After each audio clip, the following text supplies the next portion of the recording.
Don't have any fun.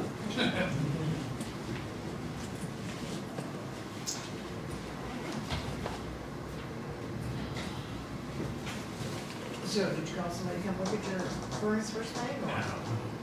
Got the text yesterday, last night, have been looking for a rotor for me. I got it. And they keep a copy of those. So we're getting a few pictures, maybe just what we got a copy like.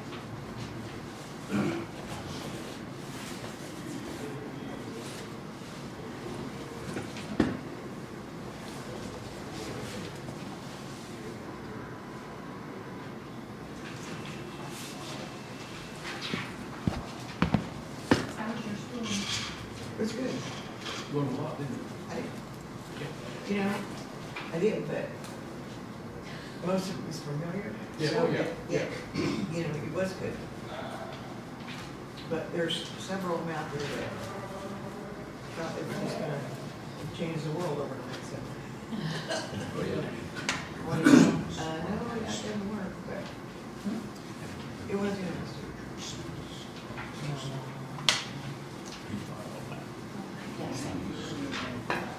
And the budget was good too. He was a administrator. There was some others, and the clerks there. And he was very good at what he did.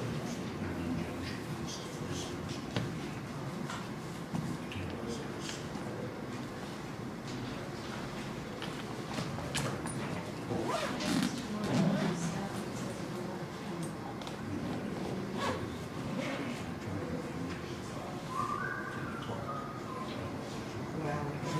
too. That's, Did it start to work? Now it's thinking, I shut it off and I'm trying to boot it back up. Perfect. he's got money to do, so that's good. And that is why it doesn't play. Like it says.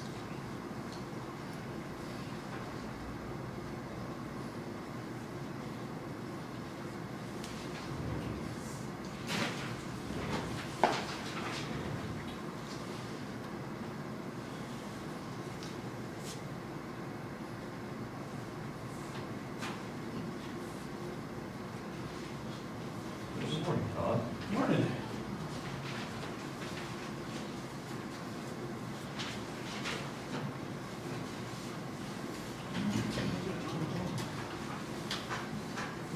Well, with pledge. I pledge allegiance to the flag of the United States of America and to the republic for which it stands, one nation, under God, indivisible, with liberty and justice for all.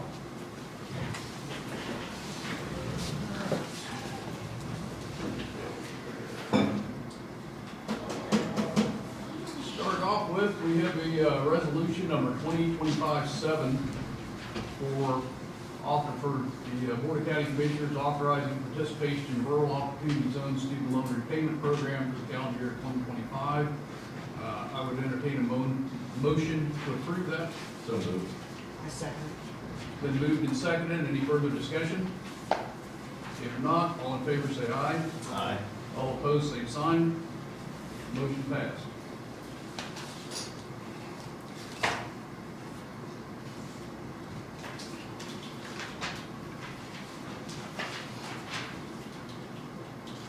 Before I go any farther, I want to, we elected to appoint or elect the vice chair last week, so I would entertain any motions to elect vice chair. I make a motion to elect King Kelly as vice chair. I'll second that. It's been moved and seconded that Keith Kelly be vice chair. Any discussion? Not, all in favor, say aye. Aye. All opposed, same sign. Motion passed. All right, here we have a letter to NECAP. Is that, you're going to send this to NECAP? Is that the official one? Okay. A letter to NECAP that I was appointed as a member of the board last week, and I did attend the meeting on Thursday, so They were very appreciative of us taking quick action to get somebody up there, so. Cool. This is just a formal announcement. Okay.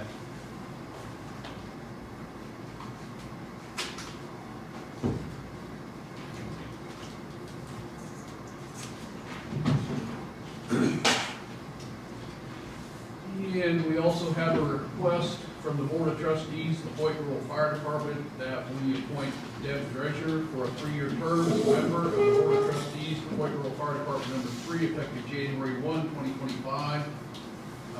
The appointment, this will fill the appointment held by Larry Valdez, whose term will expire December 31st, 2024. So I think it's just formality that we appoint them. Do we have to have a motion on it? Okay, so I would entertain a motion to appoint Deb Drescher for a 3-year term as a member of the Board of Trustees of Hoyt Rural Fire Department, Fire District number 3. So moved. A second. It's been moved and seconded to appoint Deb Drescher to the Hoyt Rural Fire Department number 3 Board of Trustees. Any further discussion? Not all in favor, signify by saying aye. Aye. All opposed, same sign. Motion passed. We have a informational letter here from the Conservation District. Their annual meeting will be Wednesday, February 12th, 2025, and we are invited to go. We need to RSVP if you want to go by Friday, February 5th. So February 12th. February 12th, 6 o'clock for the dinner, 7 o'clock entertainment business meeting. That is at the First United Methodist Church. So that's just informational only. All right, got some payroll changes to take care of here.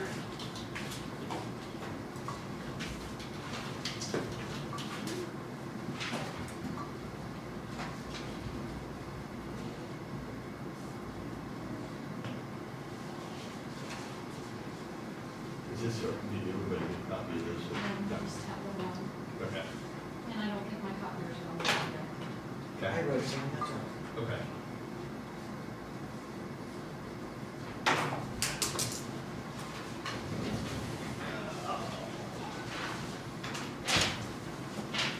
Just your weekend? It's fun, this will keep you warm. Yeah. That's good. We're faithful. No,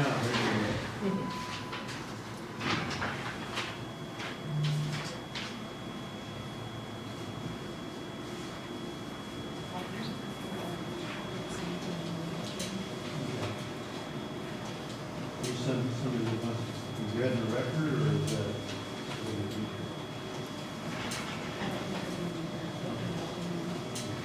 Again, I'm going to hold off on these 2 payroll changes for the interns for the attorney's office in New Bethlehem, Santa Claus. Yeah, sure. Sounds like fun.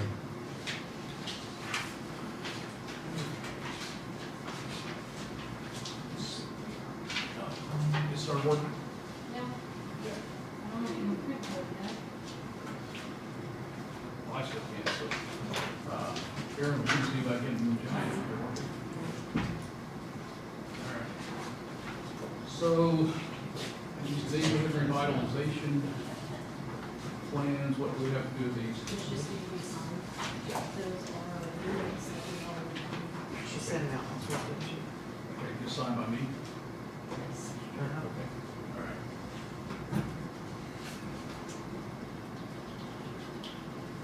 Did we have any more that didn't make the deadlines? Okay. Actually, she had more that paid in full than. Oh, really? Yeah. That'll be good. County commissioners can help you.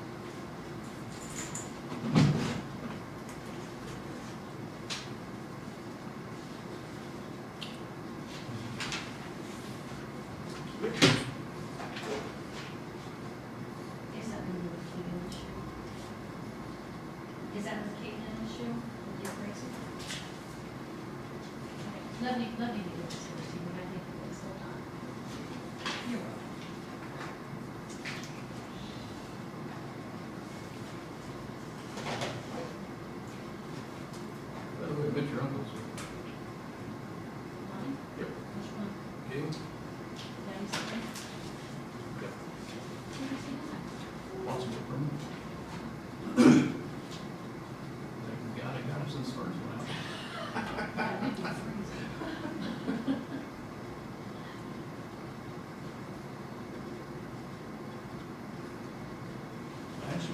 stories on you. You said, no, I don't think so.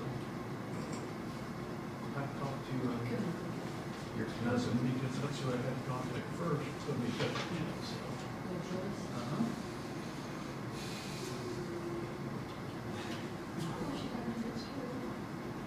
You could probably get some up, right? Watch it or something.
Chair, Yes, sir. there's a matter of some time sensitivity, attorney-client privilege matter.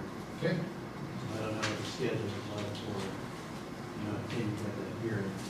So, I don't know. We can stick that in right now? Okay. Probably 20 minutes to a half hour. Okay. I'd entertain a motion to go into executive session, attorney-client privilege, for 20 minutes. 20 minutes. Move to go into executive session for purpose of attorney-client privilege for a period of 20 minutes, starting at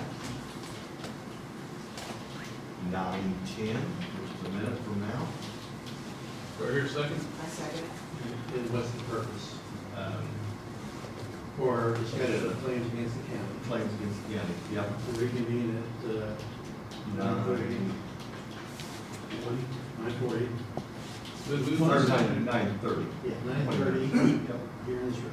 It's been moved and seconded to go into executive session for attorney-client privileges for the We amend that claims against as- the county Christie. to include To include Christie, Christie. commissioners, and our attorney. Yep. All in favor, say aye. Aye. All opposed, same sign. Motion passed. I gotta get the camera.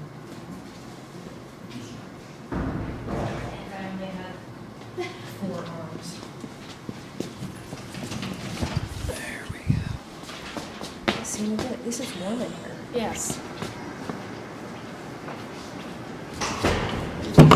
So just a FYI, well, we can still hear, just not as well. So if you want to go somewhere else.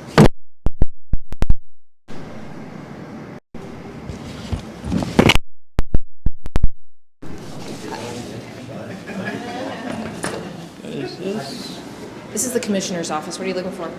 If I need to make a payment on the court line, where would I go? Oh, maybe the second floor? Okay, thank you. Sure.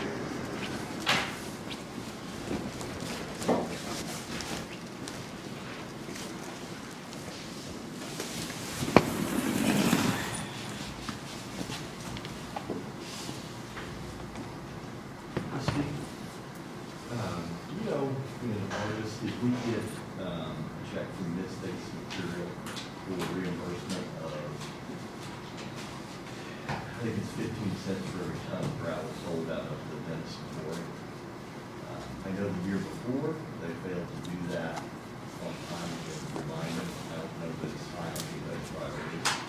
I think it's coming. I was gonna say she can call into that. With interest, No, but they do it at the end of the year. I think as the year gets in, then they'll get bigger income. in fact.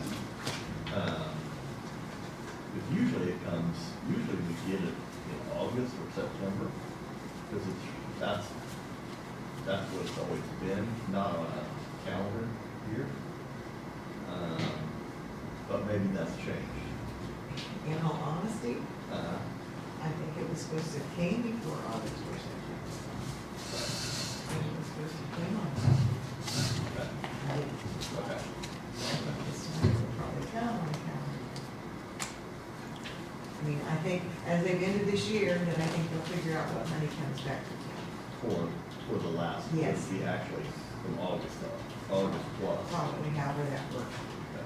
Anyway. Just if you would have that information available for us when it comes in, just so we can verify that, because I think that the contract, I need to go back and look at the contract, I think it actually states that in the state's contract. Okay. I just don't know. They did mark and they were ending, had it in the year before they would process it. Mr. Pat, Good morning. how are you? Good. What you got?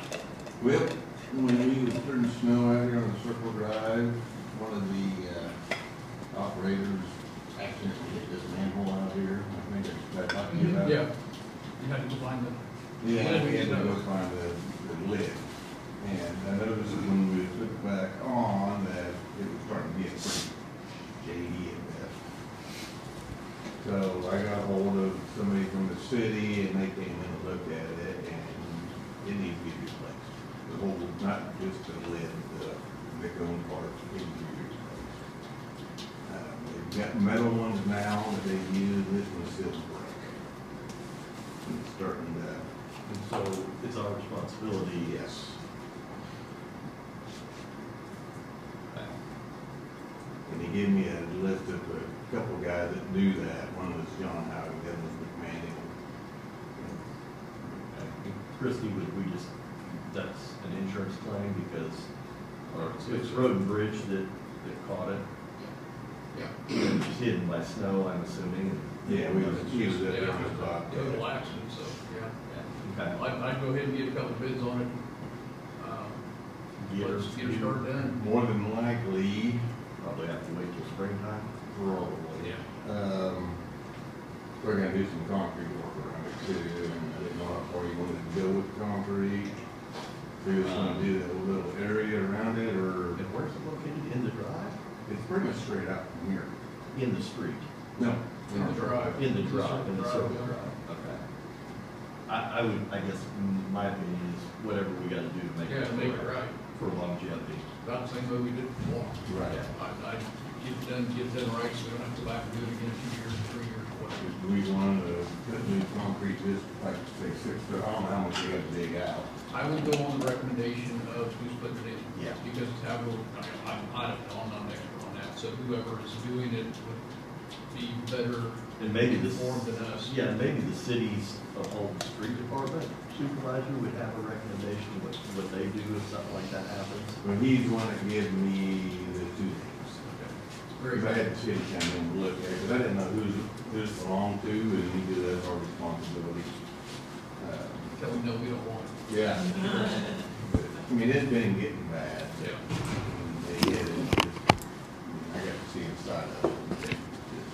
No, I'd go ahead and get things lined up now, so as soon as spring hits, we're not back down the list and get it done, go on down the road. So, yeah, I but agree. I would follow their recommendation to You do can get a couple bids on it. Yes. Get John and John up here. Yep. Get a couple bids on it, and then when they say they recommend going out 6 feet, 10 feet, whatever for concrete, go ahead and get bids on that too at the same time, so that we get things going. Correct. Sounds good. Thank you. Thank you. buddy.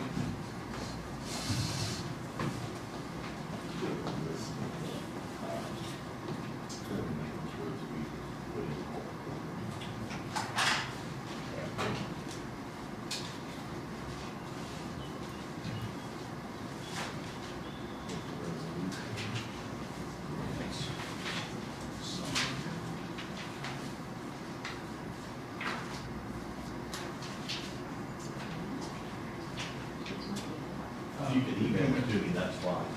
Yeah, same here.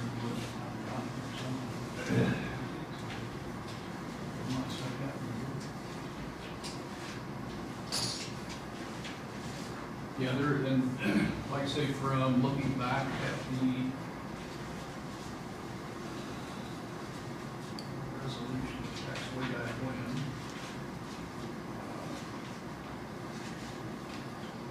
1995-21. It shows that 190th U1 to D3, but I don't believe, I think that sometime after that, if I remember correctly, looking at the list, it was U4 because it was a house built back down from the first house on the road.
So I see on here.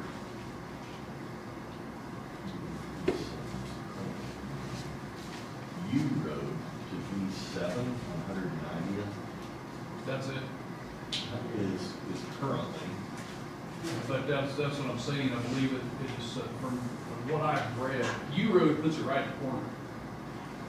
From U to B7 back to the east, puts it right at the corner. I believe that list originally stated that it was supposed to be U4 to B7. The reason I say that is if they leave it at U, that takes those two houses and puts them on minimum maintenance.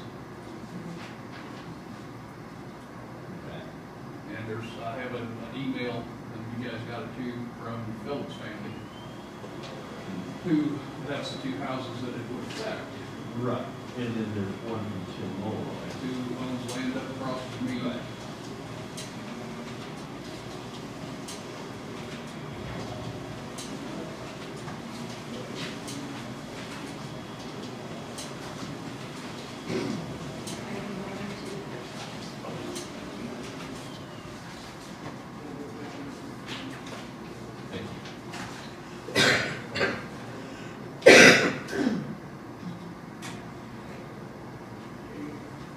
See, this says U, just straight U, which that can't fly.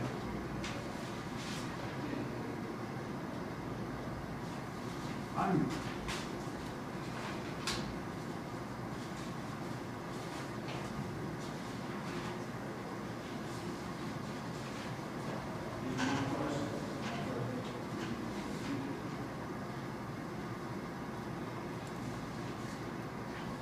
you know how many miles of road we have in Jackson County?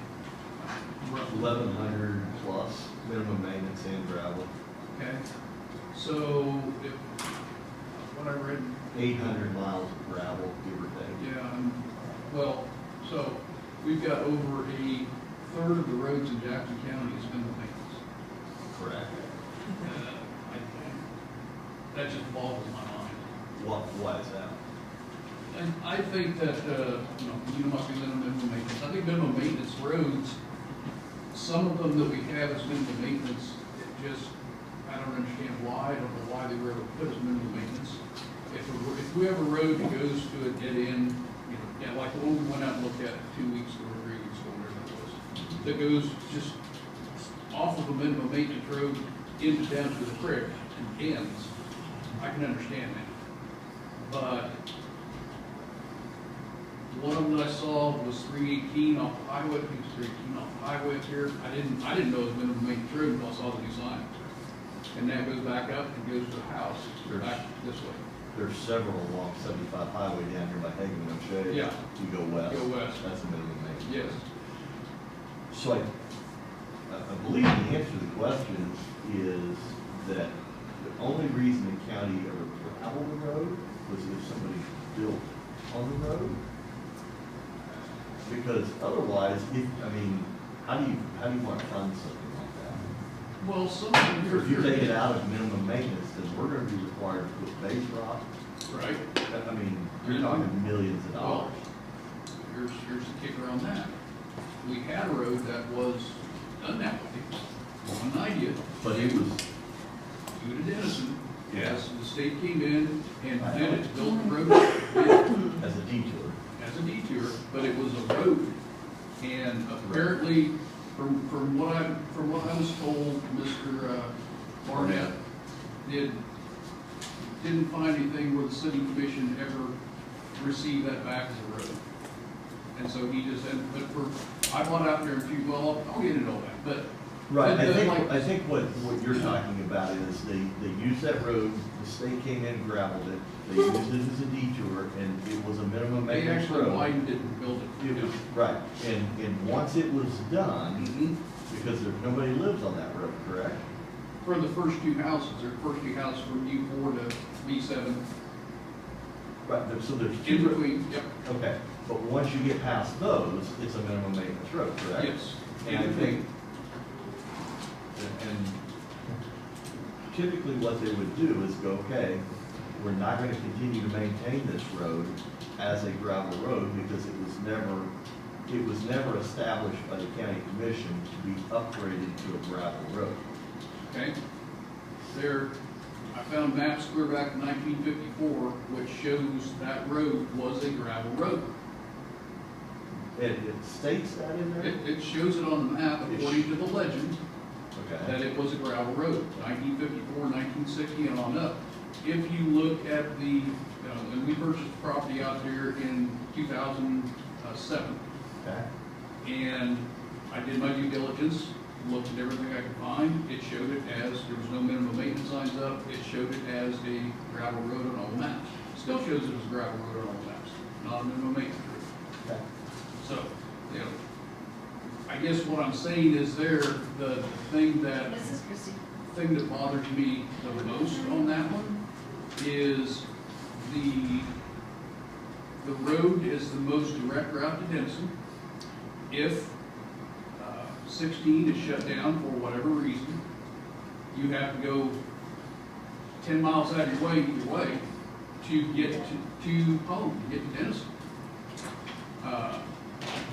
And I got jumped because last summer, there was a wreck on 16, and the sheriff's officers were sending people down V, which is a minimum maintenance roads back to the north, and people were going out there and had no idea where they were going to. I had one lady told me that was the worst road I've ever traveled in my life, and I've driven down some minimum maintenance roads, but that was the worst thing I've ever driven on in my life.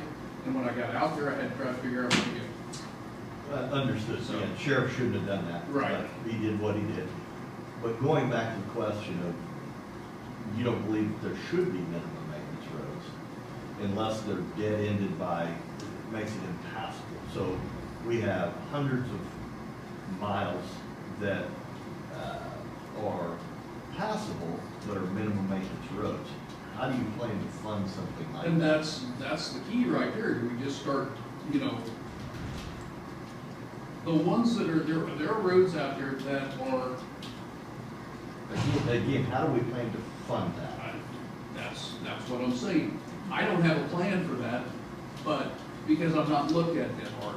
But as far as minimum maintenance roads, we need to look at that, because the people that are farming on minimum maintenance roads, the people that have cattle on minimum maintenance roads, the people that do anything on minimum maintenance roads, no land, are paying the same taxes They are. as anybody else, but they do not have the use of their land at all times due to the road conditions.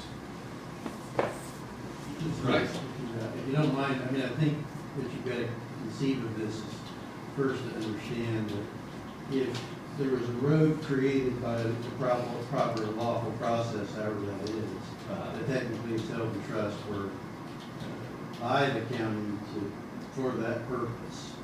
So, kind of the base idea here is that a road open properly is required to be maintained by the county in such a way that it's safe.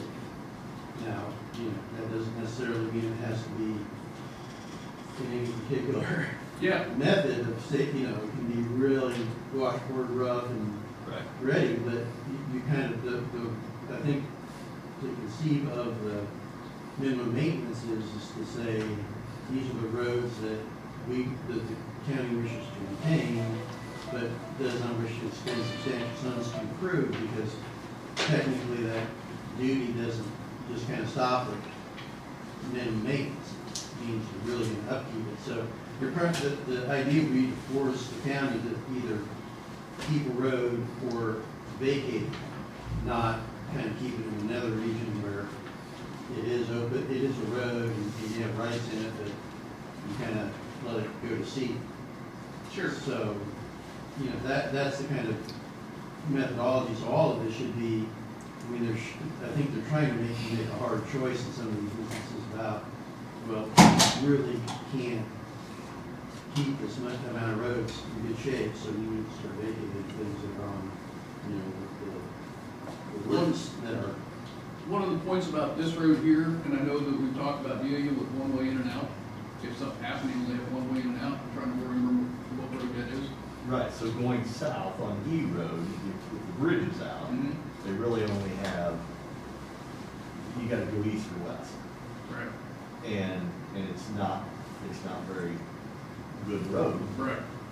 Going east now on 106 is much better because we rebuilt a lot of that. Yes. But Yeah, and so I guess my point is here, if you read Mr. Phillips, Mr. and Mrs. Phillips' email, well, when they had a fire over in Hoyt or over in Denison, and Hoyt Fire came over to assist,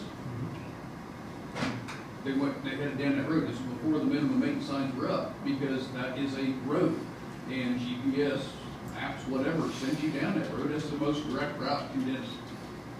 And that's what I'm saying, if anything happens to where 16 is closed, they have nowhere else to go other than 5 or 10 miles out of the way, north or south, to get to Denison. okay. There is no other way in. And I don't argue, Mark, that maybe something needs to be done with that mile of road. But, and that's something we'd have to work with Road and Bridge to plan out to Right. get it brought up to a shape that needs to be considered a gravel road. But going back to these minimum maintenance roads, trying to figure out a way to fund to gravel all of them correctly, just to me is not, it doesn't make sense, because we have gravel roads now that aren't in the shape they should be. Right. In order, so I think before we ever get to a minimum maintenance road and go, you know what, we're gonna gravel that one, we should take care and get the other All the roads. ones we have up to snuff right now. The thing that gets me on this one is when it was actually gravel. You And, can't, you and I can't talk about that because we weren't there, other than, Yeah, I can't know go what back and happened. change what Yeah, was done what then. happened. But when Road and Bridge and the city commission at the time did not have the foresight to have a road built for them, and, then they just let it go, they didn't bring it back in. It just kind of, because that road was rocked and maintained clear up until Mr. Barnett put the signs up. okay, So, I mean, it was done, and it was a road. It was not a mud road. It was a gravel road. okay. So, yeah, but 61F does the other on that. My feeling is if I'm paying the same taxes on my road, that I need to be able to get up and down that road when I need to. That's my feeling. And Mark, yeah, when people purchase ground Mhm. on minimum maintenance, it's not like they're surprised 3 years Oh, no, later. sure. They No, know I agree. what they're buying I up agree, front. but what- And, hold that thought, we have charged multiple taxpayers in this county to do road extensions Yep. because They come in, and that's what the resolution says. Yep. If you're gonna build at the end, on a minimum maintenance road, wherever the gravel is, it's your responsibility to pay to upgrade that to your Sure. driveway. So are we gonna go back and refund all these people that money? And that's not what I'm saying. I didn't say that. I know you're not saying Okay. that, but to go in and start graveling some of these minimum maintenance roads, I mean, if I were a taxpayer and I had built on one of these and got charged, I'd be coming here looking for my money back. Sure, and I understand that. But my point on that is, I did my due diligence on the roads. When, on my road, when I purchased the land, Okay? and it was a road. Okay, I didn't come up and look for a resolution on there. Great, and I'm not arguing that Hold on. anymore. I'm Yeah. arguing, what I'm. I understand what you're saying, yeah, there's gonna be people upset. So yeah, we just need, I mean, to get resolution on the road you're talking about, we just need to sit down with Road and Bridge and talk about it. We need to, as a group, need to make a decision that we're gonna move ahead with it. And what we need to sit down with Road and Bridge too and talk about is how we're going to maintain the minimum maintenance roads. Because They already have a standard. did we actually agree on a standard? Because we have, remember, the reason we're doing this now is because we had a supposedly gentleman's agreement between whoever out there and the city commission at the time. Remember that? That they came in and said, well, mud roads will be graded, once a month, and dirt roads will be graded twice a month, the minimum maintenance roads will be graded 3 times a year. So did we ever really set a standard as to what we're going to do on this? I believe Road and Bridge has a standard. I don't know that I need to agree with them on it. I think they're the ones responsible for it. They go in and grade them on a regular basis. And then we've always asked that in spring, when you're going to grass with cattle, get in there. But you know as well as I do, they can go in today, grade a minimum maintenance road, it can rain tomorrow, Yep. and 6 vehicles will go down it and tear it completely up, Yep, I agree. and then they'll be in here complaining, because people wanted to play in the mud, so they go to our roads to do it. Yeah, no, I know, I agree. Hitting it on a monthly or bi-monthly basis is, I'm fine with that. Yeah, I mean, that's what, I think that we need to revisit the standards that we're going to, have the minimum maintenance roads done. Okay. I think we need to revisit that, so. Yeah, I would just ask Scott or Matt, for what they're giving their blade operators direction on. Right. And go from there. Right. But I think we're gonna open up a can of worms if we determine that we're gonna go out there and start graveling some of these minimum maintenance roads, just indiscriminately. Well, I didn't say indiscriminate, no. Well, I don't know how you choose which one you want. Like I say, though, if you go up, look the one off 318, I believe it is, up there off the highway, goes straight up to a house. There again, I think that whenever these got decided on, I don't know when, the house isn't new, it's older, so it's an older farmhouse. So I'm not quite sure how some of these roads were picked and There chosen. are some people who have, around the county, have chosen to live on minimum maintenance roads, and they have chosen Mhm. not to upgrade the road, to pay to have it upgraded. They just went back there and Sure. built. That's Like I their said, choice. this is an older farm, and I understand that, this is an older I farmhouse know that's one in the over by 20s, so. Dennison, or Delia, the guy told me that. He goes, I don't want anybody putting gravel on it. I go, really? He goes, no, because then people will be coming back here.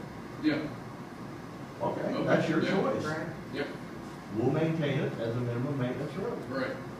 So again, without talking to Scott, there may be a Yeah, set of I minimum hope standards. Scott's gonna be here. He's to have not, any his wife kids, has, yeah. yeah. Had surgery, so, So, okay.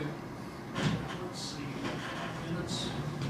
but if, We do this. but if in this hearing, you're bringing to the table that we remove 190th Road from U to B7, is that what you're The proposing? main thing I want is if we're gonna update this, it needs to be updated to U4, not U itself. Right, and so this needs to be removed, not U, but Correct. go to U4. And I would like to visit with Road and Bridge more about this because visited with them from 18 on with the commission and Road and Bridge. So, yeah, I need to talk to them more on that, but this will not go today because of I'll hear testimony today, but this will not go today because of that U. We can't have it as U. It has to be U4. Why can't we remove it We can remove it, and then pass the resolution? okay? Yeah. Does So, that be you wanna do- published again? You can remove, no, No. you can remove, you can't add.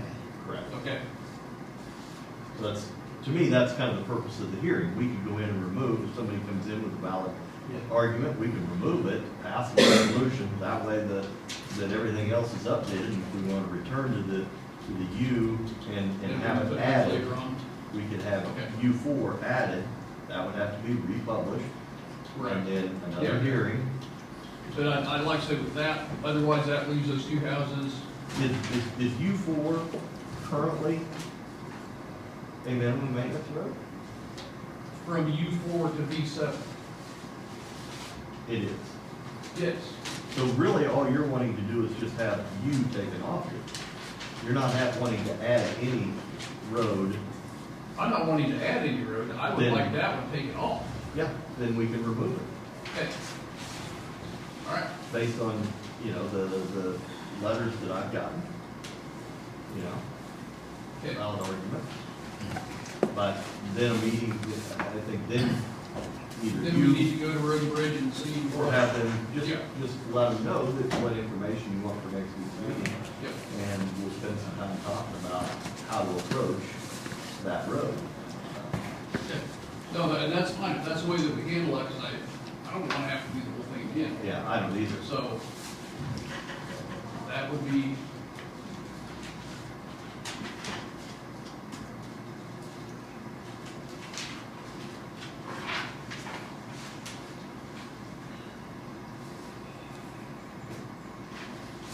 Howard, how you doing? Good, as long as I'm in here where it's warm. There you go.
All right, I have 10 o'clock. Do I need to recess from the meeting and open the special hearing? Yeah. Yeah, I Okay. think, well, no recess, just declare that the hearing is open, the hearing is open. Correct. All right, so that's what we'll do. We'll declare the hearing open at 10 o'clock for the minimum maintenance road resolution. Is there any comments on this? Vic, you got anything? Well, I mean, where do you start? Well, I mean, come on up here. I mean, I listened to Kelly, who talks about, And I'm sorry, I don't know who you are. apparently. on Vic Eubanks, Vic Eubanks, okay. and which I'm on one of those lists out there. Okay. And, I was wondering who makes that decision? You know, what determines the local maintenance road? A minimum maintenance Or road. minimum maintenance road? Yeah. Because I had one on that road, so Okay. I didn't buy that road, this piece of property out there, and then decided to build, although I wanted to get back out there. And now I've got this title hanging over my name, and when I went away to find out, okay, I paid the taxes, I probably paid over $100,000 in taxes over the last 40 years, and there hasn't been any rock put on that road. And I don't know what road we're talking We're about. talking about T and 246. T and 246. 246 from T to B. Okay. Is it currently have any gravel on it? Is it a minimum maintenance road? It was a road that was good when I was born there. We traveled that road. The only problem we had at that time was the county commissioner lived on that side of 75, so we couldn't get him to come out there to snowplow. But we could always go out to the bean field. Okay? So, but there was always good rock on that road, or at least it was a solid road. It was just as good a road as whatever they call the bottom road. Okay? So, what basically took place, I took over the place after my father died, and I had a Steve Catherine farm replaced, and then I moved a group of people in that started doing drugs. They started trying to make meth out there. You probably, I don't know if you remember the deal where they had the National Guard, and they had everybody out there trying to get a certain individual. Bill Hill was the name of the guy that they actually caught out there. Okay, well, I'm working in Topeka. I'm living in Topeka. But I had somebody live in the house, and I'm thinking, well, it's gonna sit there empty, I know what's gonna take place with the place, so I tried to have somebody live in there. Well, that backfired with having somebody in there that started doing drugs. So after I got them out of there, then Sheriff Durham called me 30 days later and says, hey, we'd like to set surveillance back up at your place? And I go, we think somebody else is trying to make meth in this place. And I go, I'll give you 30 days and then the house is gonna have to come down because I'm not gonna do that to my neighbors anymore. You know? So when it comes down to it, if you're to determine that these are low maintenance roads because of housing, then here, when I tore this house down, trying to do a service to the community of getting drugs out of the community, now I'm paying the penalty for it. Because if it's all because there's no houses on that road, I don't know what determines, That's not what I'm saying. Well, what determines that? Yeah, those roads, it's been a minimum maintenance road. Well, there's longer than never I've no been sign there, never no sign there. Right, but we have records dating back however many years. Road and Bridge went back and researched the records. Okay. If it's always been a minimum maintenance road just because it didn't have a sign on it, then that's why we were doing this whole process, was to clean up some of these roads that have always been designated, not by me, but by prior county commissioners, prior resolutions, prior, Formal. administrations. Right. Somebody formally not statutory. Correct. And so our goal in this whole purpose was to clean all this up for future commissioners, future residents, so that they would know what roads are minimum and what aren't. So what are you doing to the normal citizens that pay taxes all these years? Because I've heard from one of your county commissioners, no longer here, that part of the problem was we got people coming in from Shawnee County, moving into our district, and then that's where a lot of the taxes, they're complaining because their roads aren't good enough, and they're getting their roads taken care of. Now, to me, that's a pretty pathetic type of situation if that's really taking place. I mean, that goes back to how you determine who's a maintenance road and what's not. Again, I didn't make those decisions. Well, somebody did somewhere along the line. Correct. And they should have made the determination, they should have put it in the tax statement that, hey, this guy, just like what Mark was saying earlier, he shouldn't have to pay the same taxes. It's just like I'm living in town right now, you took some of the bricks out of the street, I guarantee you would get some complaints. Do you really? Yeah. Because it don't sound like it. I do. You're making the argument up there that. I'm not making an argument, I'm telling you what I know. Okay. And I don't appreciate the fact that you're attacking me. I didn't make these Well, rules. but you start out with the comment, well, you've got these people coming in that buying these low maintenance roads, and so they should be aware that they're buying this. They low are. maintenance roads. So if somebody moves out of Topeka, you use that example, and I I'll did. use your I did. example. I did. If down there by Hoyt, a guy he decided he was gonna build a house past the end of the gravel with Right. minimum maintenance. It cost him almost $12,000 to improve that road to his driveway, paid for in advance prior to the county ever doing the work. Okay, so now let's go to my step. I want to build a house out there. I gotta put rock on a third of a mile of rock on that road. I have to do it, not you. I have to buy the rock. That's what I've been told. Yeah, I think that is It's- the way that it is. That's the now, way it's yes. been for longer than I've been alive in Okay, this the county. situation is, I built where I'm gonna put my dwelling for a third of the mile, I'll and I've got contest the that. rest Hang of on, the Luke, hang on, Luke. Go ahead, Vic. I've got, for a third of the mile, I gotta put rock on. So for 2/3 of the rest of the road, for the rest of what it comes up to 2 miles, I gotta worry about just what you're saying about kids coming up there. On an inch of rain, they're gonna come back You're down right. my road, and they're gonna take my rock that I pay for, even though I'm paying taxes in this county, and I have for 40 years, then I have to still rebuy the rock again. I mean, what is it, you guys know what it costs to build for a mile of rock, how much does it cost? Yeah, I don't have any. Oh, so you don't know what it costs to put rock on a mile of road? You got this meeting, you don't know what it costs? Vic, that's more road and bridge, and they inform us of what it costs, so. Right. Well, you I don't- you I gotta don't- know these so answers Vic, before, when I come. Can I that's answer the meeting. question, or do you just want to talk over me? No, answer. Okay, I don't handle day-to-day operations out there. Therefore, it is them, being Public Works Director and the supervisor out there. They go out, they know how many inches of gravel, at what width, and they have a calculation that they can factor based on today's price of gravel from one of the quarries. So to answer your question, no, today, sitting here right now, I can't tell you. Well, then how can you make honest decisions Because when they you don't bring know the the expense? Because Vic, if they're going to extend a road, they bring the information to us and they say, Mr. Kelly, this is what it's gonna cost to extend this road. Here's the calculation, here's what the price of gravel is, here's the width of the road, here's how thick the gravel's gonna be, and here's how much the equipment cost is gonna be. Does that make sense?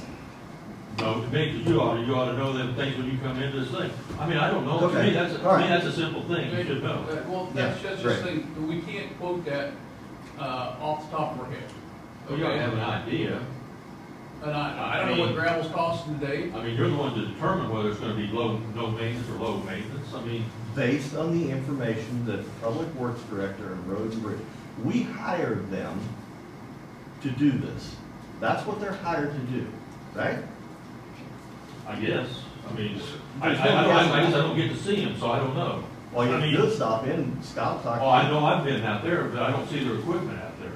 Like I said, I haven't seen rock out there in 40 years. Yeah, And I don't know when that road got put on, changed to a minimum maintenance road, because, I know, it would be my recommendation, Mark, that we'll go back and we'll do some research through the county records.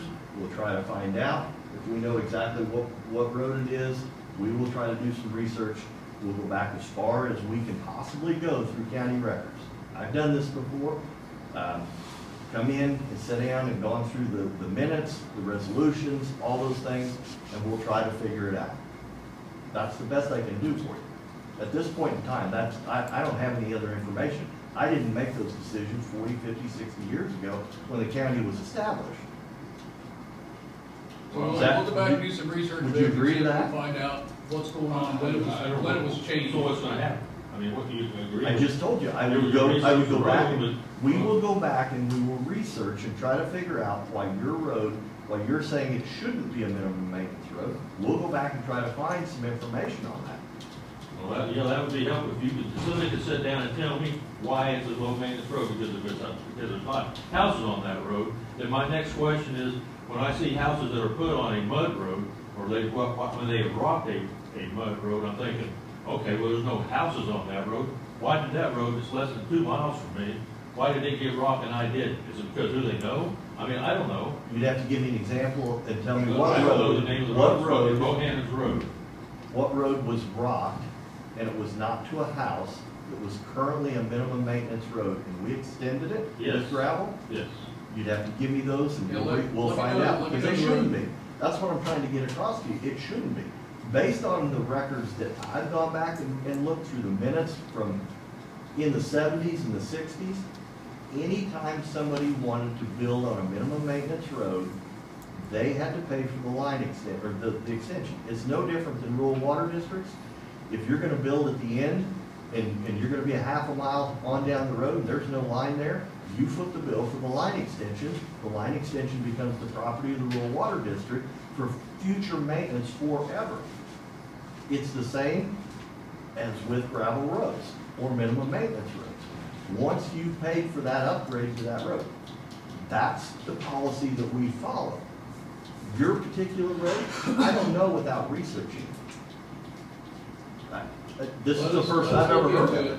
Do I? Let us look into it to see when it was actually established as a minimum maintenance road So because let's go on to the problem that you know I have about the bridge, that I have warned people about. Who is liable for that?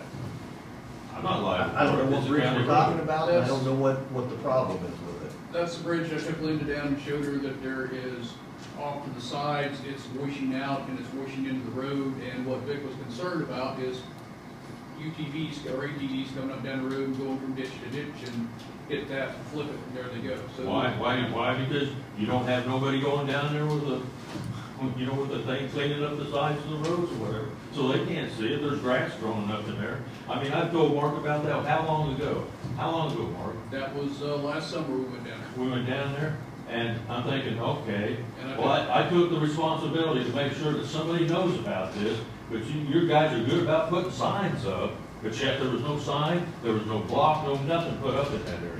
I mean, when I go to my insurance man, I go, who's responsible for these low maintenance roads, this crap? Somebody goes off the road, runs through my fence, and they get cut up. Am I responsible, or is the county responsible?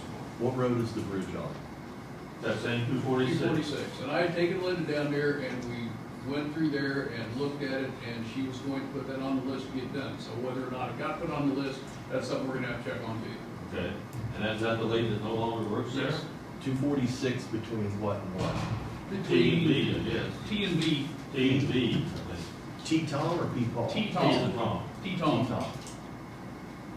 Because right now, I would be tempted to say, the heck with the county and build my own rock. If I gotta buy the rock, put it across the bean field, because at least I can control that. I can't control who's gonna be coming this way, dragging my rock off that road, because I'm not gonna rock for 2 miles. I don't think I can afford even a third, but that's my dream going down the hill, because a third, that's supposed to be a rock road, and a third, an inch of rain, I'm sinking this far. I bought a Jeep just so I didn't tear my other vehicles out there to go after this property. And then when my people that's farming the property, when I go down it, I go, Steve will say, well, we'll call them whoever, and they'll come out and grade it right before we have to drive our trucks down it. That's the kind of response I get out of a county that I pay taxes on all these years. I mean, that's ridiculous, really ridiculous. And And the other thing that I'm worried about, when I got Wade to come out there, I got him to come out there because I was gonna put in a fence, a brand new barbed wire fence, and I go, I do not want to be on the county, can you come out there and show me, where I can build and where? And he said, well, you're gonna have to get a surveyor to come out there, the county's not gonna pay for the surveyor. I go, all right, I understand that. So then again, so I'm afraid to tell you this, because I go, if you're going over the hill, because the county has not maintained this for so long, this road actually does this number, so this road could actually be way closer to my fence, or someday is somebody gonna make me move my fence because the road has been mismaintenance for so long that I'm gonna have to worry about that? Because you ain't gonna tell me that somebody built a road going down a hill that does this number. I mean, that's how bad The this answer road is is. no. That's how bad this road answer is. is no. No. I mean, Yeah. The roadway is established by the state statute for dedication, it can't be enlarged by the county, so. So give us a chance to look into that, see when it was actually made, minimum maintenance road, and we'll get back with you on that, okay? okay. All right. Thanks, Dick. Anybody else to speak on the minimum maintenance road resolution? Go ahead, is there? Oh, okay. I do.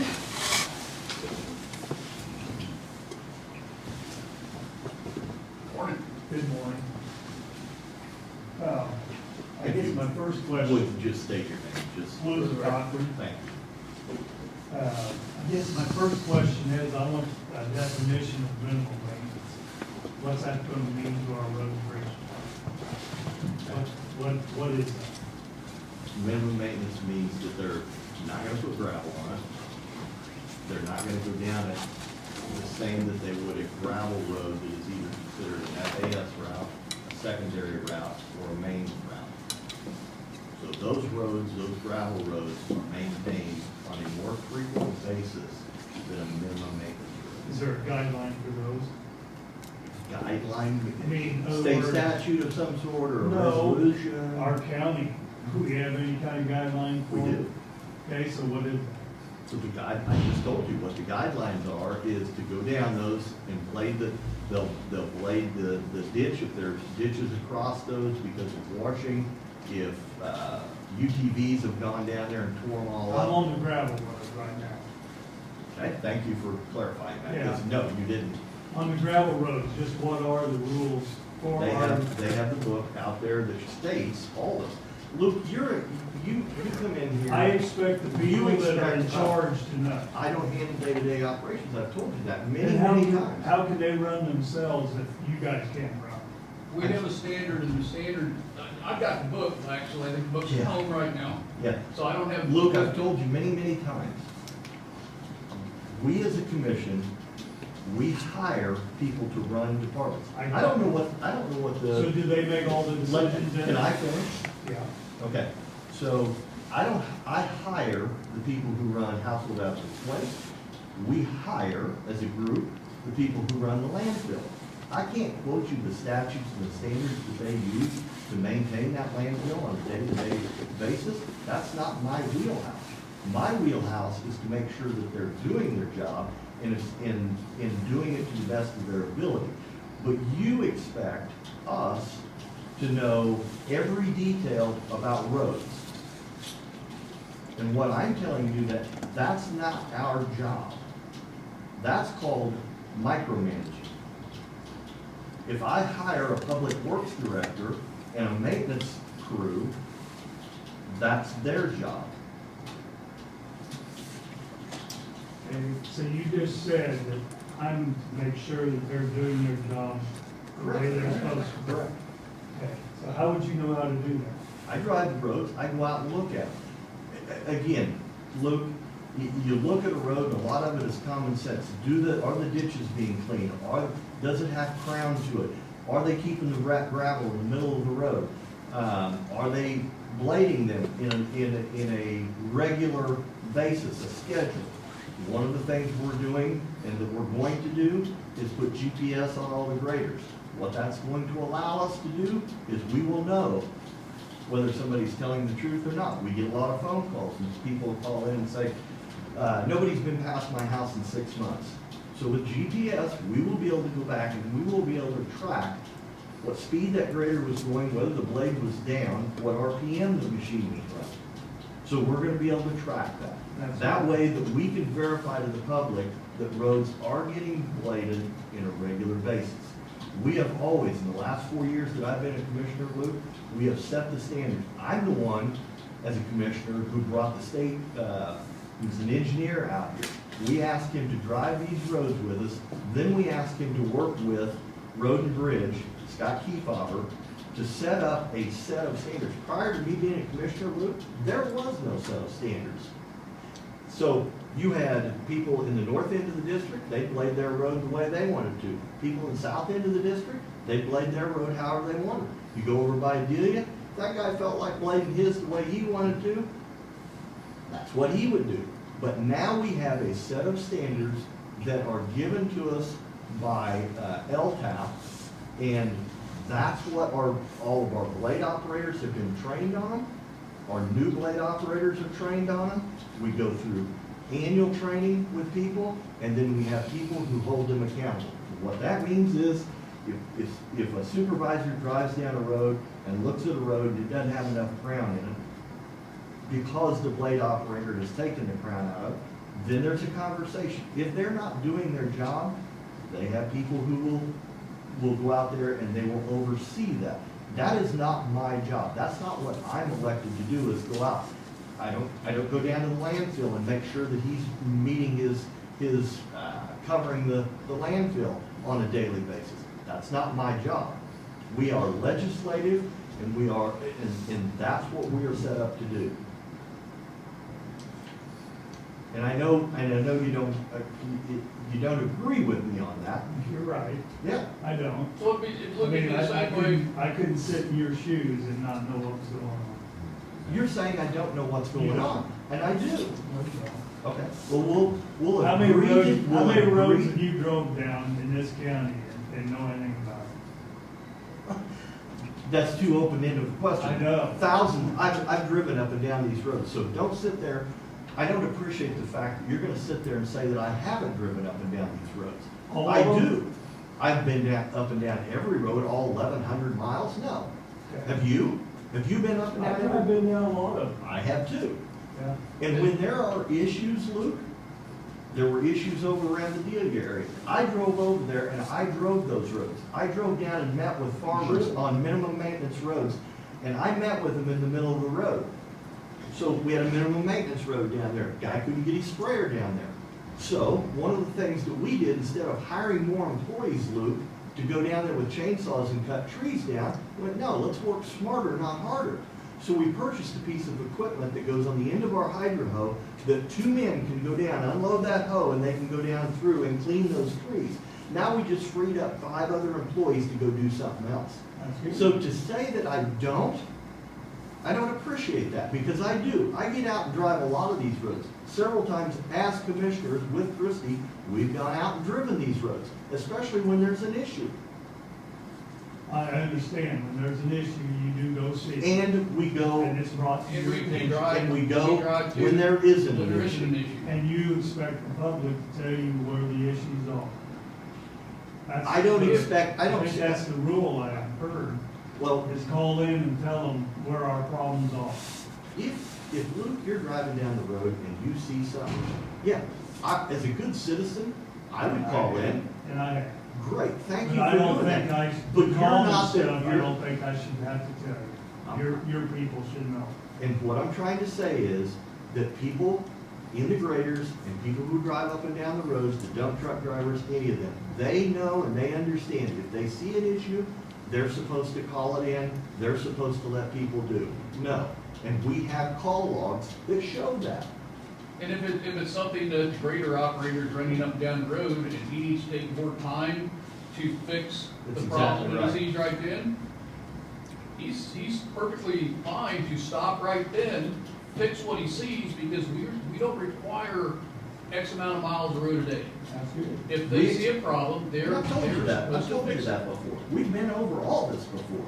I But you know. don't believe, I've lived here all my life. I have and too. the roads aren't better than they were 40 years ago. I would disagree with you. No, you won't, because you just told me earlier that we don't rock any roads to a house.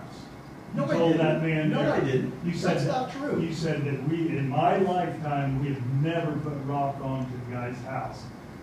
That's not true. At your expense. You're, yeah. On- I'm not gonna on argue with it minimum because that's maintenance not what I Well, I said. heard it. On a minimum maintenance road. On a minimum maintenance road, you're leaving a key portion out. You're wrong there too. If somebody builds, what I said was, just so we have this very clear, if somebody comes to the county and says, I want to build past the end of the gravel on a minimum maintenance road, not my rule, it's the county rule, it's been that way for as far back as I can research it, Luke. I've been through the minutes. Yeah, I built a house on a And dirt you road. have to pay for the line extension. Well, if you got yours gravel, then you knew somebody that did you pay for it? Nope, Well, good for you. really. Yeah. The county did it, and it was good for me. Because everybody Why would else, they have done mine? I can't answer that question, Luke. Well, you just said it's never been that way. According to the rules, it should have never been that way. Yeah, you know that. You- According to the No, regulations, no, No, right the now. understanding I had at the time was, if you're willing to build a house and be on the tax rolls for 50 or 60 more years, we're more than happy to rock the road. That was the Then- commissioners at that time. Then I can't do anything, I can't change. I know you can't, but you can't make it as a blanketed deal that that's always the way it's been. It isn't, And that's not what I said. okay? That's what it sounded like. The way the rules are set up, and if they're Now. going to, always, that's the way it was Okay, back I then. understand always means all the way back. Yeah. Okay. Oh, yeah, I'm gonna ahead. go back to my original question, you got sidetracked so far off. Is what is minimum maintenance entail? Does that mean you're gonna grade it 5 times a year, 1 time a year? That's, Never? I think you missed the discussion, I wasn't here. yeah. I was So 2 you missed minutes that late. discussion. That is one thing that I want to make sure that we have down is how we're going to handle minimum maintenance roads from this point forward. Whether they, because I don't think that 3 times a year is a good deal. You know, How about most of them ain't never been graded in the last year or two? and I can't answer that. Well, you can't, I can't. Okay. I know lots of them. But what I'm saying is, that's what I want to do, is try to get a standard adopted to where we know that we can actually sit here and say how many times a year the minimum maintenance roads are going to get done. Because, you know, you and I have had this discussion that years ago, there was supposedly a gentleman's agreement on mud roads, dirt roads, this, that, and the other thing. Where that came from, Lord only knows, I don't know. But then the minimum maintenance roads would get done in the spring, in the summer, and the fall. I don't agree with that. I think that, you know, we need to come up, sit down with Road and Bridge and talk to them and come up with a plan that we can answer to the public when they come in and say, what's your standards for minimum maintenance roads? How often you're gonna do them, when you're gonna do them, and so on and so forth. So that's one thing that we're gonna come up with. Well, 4 years ago, when they were doing them all, every dirt road, every gravel road, with their old junk graders that they had, with no much of a cab of any kind, they did every road all the time. Every week or 2 weeks, however long it took them. They did every road. There was no minimum maintenance roads. They were all maintained. Now, there might have been a few roads that were impassable and closed down. Those are different. But there was no minimum maintenance road. Yes, yes, So sir. when did minimum maintenance become a factor? Back in 1995, Resolution 1995-21 established these roads as minimum maintenance roads. So it was 1995. Okay. So, Well, I know way back there. I can't answer, and I can't, this is kind of cut off, so I can't answer, So, this is the total list, but. who was the person that said, I'm gonna dictate that road's minimum maintenance? This one You isn't." would have to go back to 1995 and ask, if I remember correctly, from my research on the subject, it was back during the Dorothy Lewis era, in that time frame. So whoever the city commissioner were at that time, is who you have to go back and ask, why did you do that? I can't answer Well, that. you guys can undo it. I mean, you don't have to just continually just That's- add to it and that's- keep following That's what, somebody else's trail. that's what part of the discussion was, as to the cost of trying to get rid of all, you know, I told you, I don't like minimum maintenance roads, but the cost of trying to get rid of all of these that are on the list is astronomical. So strategically, I think what we need to do is look at these roads and see about what we can do strategically and cost-wise to make the minimum maintenance roads better for the citizens of the county. Okay? I dug out some stuff I had from October of 19, and I've got each district, and these were from your road and bridge. The gravel miles, the chip and seal miles, the dirt road miles, and the minimum maintenance of each district. And so at that time, this is 19, in your district, there was 721 gravel miles, 75 chip and seal miles, 125 miles of just dirt roads, and there was 52 miles of minimum maintenance. So now between 19 and now, we're gonna make all those 125 miles of dirt roads into minimum maintenance. And the reason Is that that we're, correct? the reason that we're trying to establish minimum maintenance, okay, like I said, supposedly, way back when, there was a gentleman's agreement that dirt roads would be done X amount of times a year, minimum maintenance roads would be done X amount of times a year. Mud roads, which we had signs out there for mud roads, would be done X amount of times a year. In order to set a standard to where everybody's on the same page. That's why we are going with minimum maintenance roads and not 3 different types of roads. They're all going to be held to the same standard, not 3 different standards that nobody understands anymore. So the 125 miles that were in your district are gonna be downgraded to no maintenance. No, almost zero. No, that's not what we're saying. That's not what we're I didn't saying. go through the paper and add up all the miles of road. Is it 400 and something? 400 and some odd miles, yes. Yeah. But no, that's not what we're saying, is that the roads are gonna be downgraded. That's what I just said. We want to establish a standard to where all of the roads are treated the same.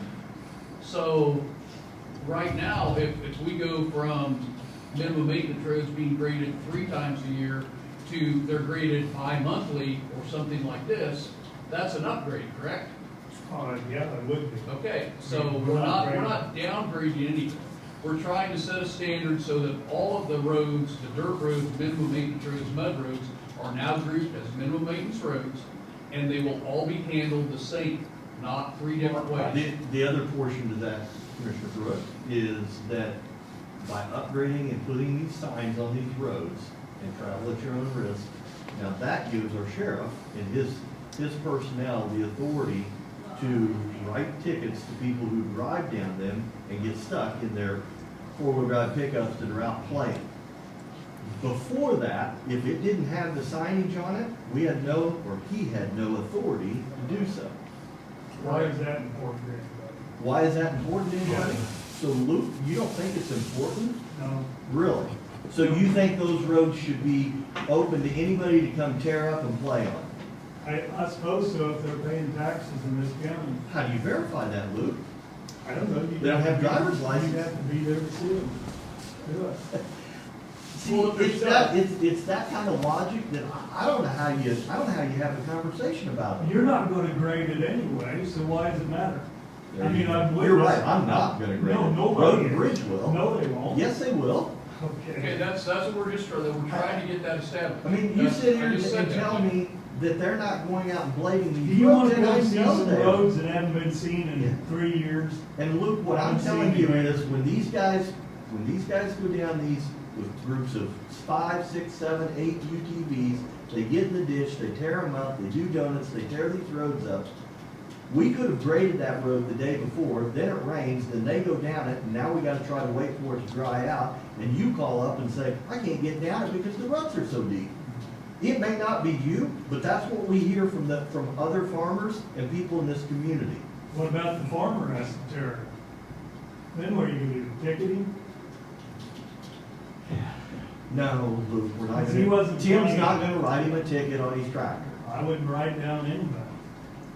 So if a guy goes down and deliberately tears up a road, we shouldn't have the authority to write him a ticket? I guess your word deliberate is the key factor. Well, they're not going down there accidentally. How do you know? In a Maybe they needed to go through. Yeah. On Now, a UTV Why do we or a have, pickup hey, truck, I can't Keith, deal, I can't Keith, deal. why do Yeah. we have the road period if it isn't needed to drive on? Yeah, well, that would be a good answer to some of the questions would be that you can We need vacate, the road? you can vacate these roads. We can vacate it. I know you're probably planning on it. Give them another year. No, The we're not. sarcasm isn't needed, Luke. I mean, we're not vacating these roads because I don't want to hamstring commissioners later on down the road.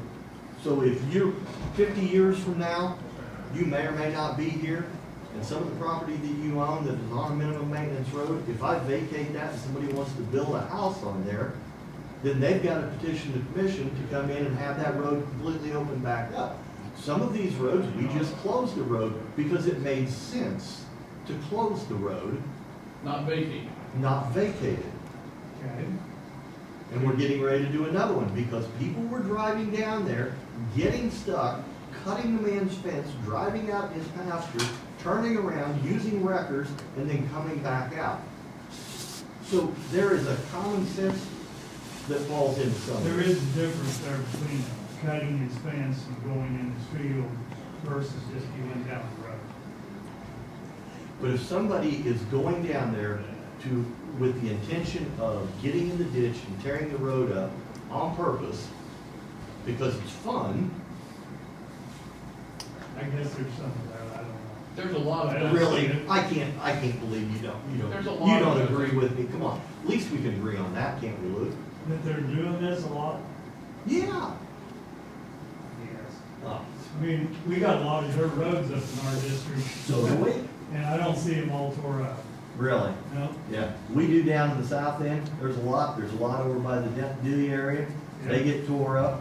Down by Hoyt, down in that region, So if it tore up, and you witnessed it, I guess, or no, somebody. it has nothing to do with So me. does the road and bridge run out immediately to fix it up? Well, they can if it's still muddy. The sarcasm, then, there you go. Well, you're asking, do they That's immediately the run truth, out and Luke. fix it? They No. can't just go, I mean, you know. They're gonna wait till it dries out, and then they're gonna go in and lay the rut shut. Don't talk about me on sarcasm. I'm not being sarcastic, that's what they Do you do. think I was that stupid that they ran out in the mud and did something? That's what you said. No, I didn't. I said, did they get right out there and get it fixed? They do their Not go out. very best to get out there and fix those. In the next 8 months. Okay. Okay, did you have anything else, Luke? Yeah, I got two miles of road that I don't think, needs to be put in minimum maintenance. Okay, what's that? It's on X Road from, 286 to 278. And X Road from 266 to 254.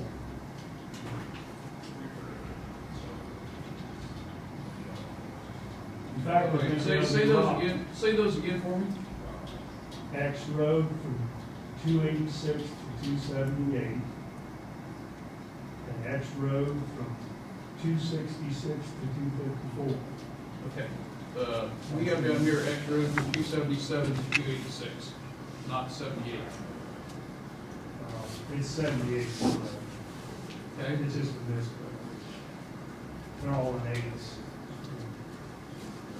so that's gonna have to be, It's 254, 262, I believe. Sorry, on the 266. I don't know where that is. I've got you down here on X Road from 254 to 262. So X Road is the only road that runs from number 9 highway straight through to 116 highway. That's part of my basis. The other basis is those miles of work minimum maintenance previously. Previously, In the last 5-6 years, they were What were they? dirt roads. Okay. okay, there again, dirt road and minimum maintenance road, the only difference between the two were the gentleman's agreement on how many times a year they got done. That is why we're trying to set the standard and have them all the same now. That's why we could have chose to call them all dirt roads. But it was, by going with state statute, with what they recommend for changing the roads into all the minimum maintenance roads, with the signage all the same and, you know, all of that. We're not changing anything. They were still a minimum maintenance road, and they were just called dirt roads, okay? Well, I understand what you're saying and why you want to get them a lot. But what I don't understand is when we changed all that. Because at one point, we were grading them all. And that's, There was no separation And that was between long- that gravel was or long before dirt. us, Luke. We graded them all. that was long before us. I understand that, but somewhere in this era, we started classifying them as dirt or minimum maintenance, No. 95, I guess. Yeah, And then, 95 is when they Now put in the we'll- minimum maintenance resolution. and when they become minimum maintenance, it's beyond minimum. It's no maintenance. And that's why we're trying to get things established to where we have a pattern that we know what it is and that the road and bridge will follow. The grader operator will follow how many times, when, what, you know, how they're gonna do it. But as that minimum maintenance road deteriorates and deteriorates for lack of maintenance, it gets so bad that pretty soon, then it's either a major rebuild or what are we gonna do with it? I guess we're gonna give up on it. Right.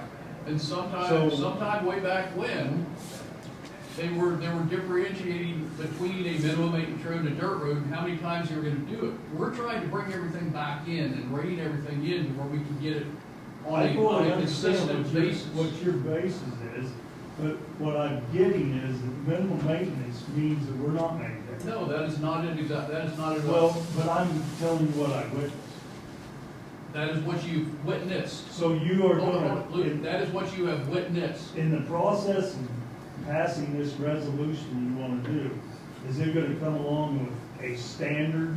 That is what How we're we're going to gonna take care of establish. minimum maintenance? That is what I'm telling you we're going to establish with Road and Bridge. Okay, will it be in this resolution? No, Okay, so it's just an open-ended, the resolution is just basically to get everything on the same page. The dirt roads, the mud roads, the minimum maintenance roads. And resolutions help future commissioners track what was done, because resolutions are official record that is kept. Because things in the past were agreed to, but never put in an official record, therefore they're not trackable. So what we're trying to do is create something that people can track, and so that 20 years from now, they're not sitting around twiddling their thumbs going, well, is this a minimum maintenance road? Is this a mud road? What is the standard for that? That's what we're trying to establish, is some continuity to it, so that this doesn't move forward the way it has been. so who in this resolution, I saw certain people could drive on? Who's gonna be the kingpin to decide who can drive on what roads? Certain people it said could drive on. I'm not familiar with that, but you I don't recall seeing anything like that at all. Or get the newspaper out, Yeah, I got a copy here, because same thing. read it. You have the resolution. I don't, I mean, I think that was legal. Oh, it's leaves. You'll have the same thing, because if it comes down to that, then why don't you let the landowner police the road itself? Put gates on each end of the road. Where did you see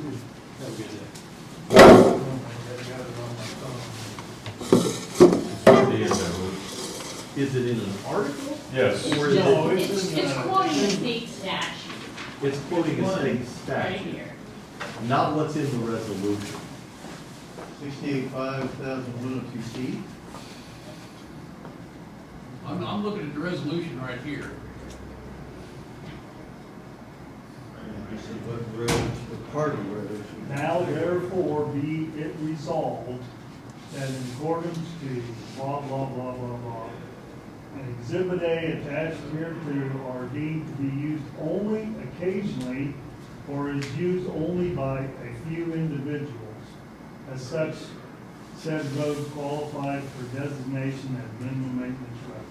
In other words, what that's saying, Luke, is, and I've got the resolution right here that I'm looking at. Yep, you're correct. Deemed to be used occasionally or used only by a few individuals. All that that's saying is, in my take of it, is it's not a major road, it's not a highway, there's not gonna be 1,000 cars a day up and down the road.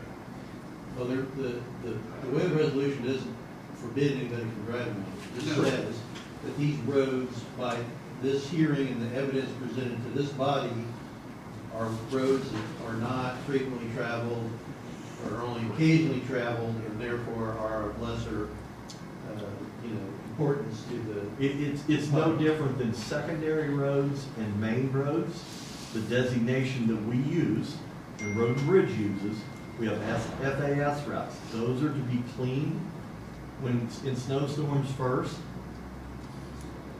The secondaries and the main routes, those get higher priority because that's where the majority of the traffic is. A minimum maintenance road typically doesn't see a lot of traffic. But if you're asking, does that mean somebody's going to have to sit out there and police who goes up and down it? No. Anyone is welcome to drive up and down that road. It is an open road. They travel, that's why the sign is underneath it. They travel at their own risk. Okay? And somebody can come in here. Which is true of all the roads in Jackson County. You're all the time. Somebody can come in here today and say, the road you have listed, I see 10 people going down it every day. For whatever reason, you say, I don't know that. Oh, yeah, sure. And then you go out there and look, and it is.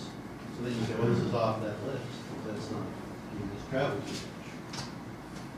That's what Yeah, that I mean, road says. we're not restricting anybody or anything individual going Just up one that road. clarification. Yeah, It appeared it's like just it saying, would be no, certain it's individuals. just saying that that road is not traveled as much as other roads. Okay. So what is gonna be, what's gonna determine whether it stays on minimum maintenance? I know you and me talked, you have a road you don't want on there. Right. So is your road not gonna get on there? As of right now, no, because number one, it's listed wrong, so we're taking it out. How's it listed? It's listed as used, which is the corner. Okay. And there's two houses on that road to the east. The documentation that I've seen, it says U4, not U. Okay. So it won't be minimum maintenance, the road. We haven't made that determination yet. We're taking it off the list because it's listed wrong in the Just like, resolution. and just like the gentleman back here, we're gonna do research on his road to find out more information about it. There's nobody who lives on these roads that I'm presenting here. I'm presenting them as a traffic path from Highway 9 to Highway 116 that goes straight through with no bridge problems. So I don't want that traffic, that road to become, or those two roads to become impassable, which is what happens when they declare minimum maintenance. Those roads have been minimum maintenance roads, No, they haven't. dirt roads. Dirt roads, not minimum Okay. maintenance.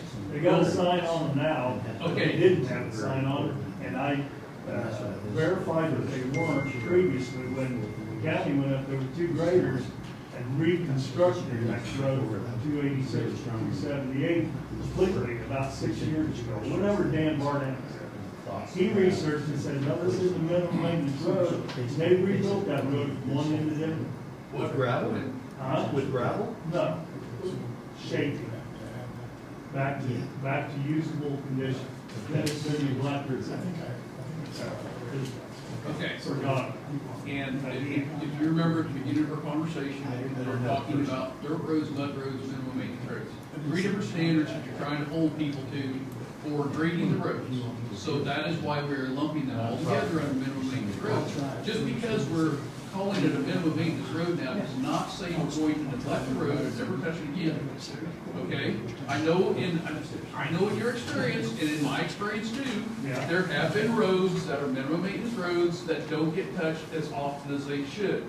That is why I just told you, we're going to establish standards to where we're going to grade the roads and how we're going to grade those roads and what we're going to do on the roads and how often. Okay, so we're not trying to run off of three different standards, we're going to run off of one. Okay, I follow your line of reasoning and nothing wrong with that. Okay. Great. But to ask everybody to allow them to become minimum maintenance without a standard established, you're just saying, have faith in me, I'm going to do it right. There is a standard for grading minimum maintenance roads in the book. Okay? I want to know how often we're going to do it, and that's where we're going to get road and bridge and say how often we're going to do it. There's already a standard to do it that they're following. Okay, so we're having this hearing today, and I would have thought that would have been something I would have found out. What, that we already have a standard? Yeah, you have a standard, and what it is. That is in the standard that, like I said, my book's at home. I should have brought it, but I didn't think that I would need it. Road and Bridge has a standard out there. If you want to see what the standard is to grade minimum maintenance roads, what we're talking about now is how often we're going to grade minimum maintenance roads, correct? Well, that's the standard I'm looking for. No, that is not a standard. The standard is set, how often we're going to follow the standard to grade the roads is what we're looking for. It's always been my understanding that in the last 4 years, we've had a conversation about any of these roads that don't have gravel, that at least once a month, they are supposed to get up and down those to reshape them, knock the grass down, especially during the summertime. Wintertime's a little bit different. They may go every other month. You would agree with that? I'd be fine. And I think that's always been the standard, that if we get a phone call from a John Smith and he says, somebody's been down there, it's impassable because the ruts are so deep, as soon as it's dry enough, the blade goes down there, knocks those ruts out. If it needs to be reshaped, they do that periodically. Those are the standards that have been here since I've been here. Okay, so, And do they always get done? I will tell you, no, they don't. That is a big frustration with me myself also. I get irritated that I constantly have to remind blade operators, and there have been some who no longer work here because they didn't know how to follow the rules. If they're told, this is the standard, and this is what we're gonna do, there are some guys that no longer work here specifically because of that. And so, what I'm trying to tell you is that we have employees who do a great job of getting up and down these minimum maintenance roads on a regular basis. Maybe not in your world, but I will tell you, the roads that I go out, and I drive a lot of the roads, and I see a lot of these roads, they are getting up and down them and keeping them, especially, we always put emphasis on, Luke, in the springtime, when guys are going to grass with cattle, we gotta get down them, when guys gotta get in and plant fields, we get them. Again, I told you, we purchased that tree grinder that goes on the end of that hoe. One guy can now go out and clean a mile all by himself. We used to do it with chainsaws, dump trucks. Doesn't make sense. So, one road at a time, typically, that piece of equipment is running during the winter months. When the leaves are off, they can send a guy out and they can do that. Once that's done, then they can go in and reshape that road. There's a lot of roads though, and I will agree with you, or maybe you'll agree with me, but there's a lot of those minimum maintenance roads that have been neglected for the last 30 years. probably. And that means now we've got to play catch up. Would you agree with me that over the last 15 years, a lot of the gravel roads have been neglected? Probably. And so, trying to play catch up and get these done with the budget that we currently have, because would you agree with me also that we have to find balance between budget and rebuilding some of these roads? Have you seen any of the roads, any indication, any clue that we've rebuilt roads, reshaped them, put crown in them, and put new gravel on them? There's spots where you have. Okay, would you say that's an improvement? Sure. Okay, and what I'm trying to tell you is that it's one piece at a time. I'd love to hire 20 more guys, buy more equipment, and get them out and have an unlimited budget of gravel. When I started as a commissioner, you know, 40 years ago, what the price of a ton of gravel was? Yes, and maybe $10 to $12. $13.10. Today, I haven't seen the newest one, but I guess we're gonna get an increase from mid-states and possibly Hams, I don't know. But it's gonna be over $19 a ton. So that creates a problem when you're trying to tell Luke Cochran that, Luke, price of gravel's gone up, everything's going up, what do? Now we don't have as much gravel to rebuild roads. Or not completely rebuild roads, but just go in and put from stop sign to stop sign, and that's typically our standard. We've gone from patching to going from stop sign to stop sign. I've got proof of that. Road and Bridge can show you the miles of road that we put new gravel on. Yes. Mr. Chairman, that's all right, you know I do have. Yes, you could. Well, but also I wanted to ask if any questions about the resolution right now.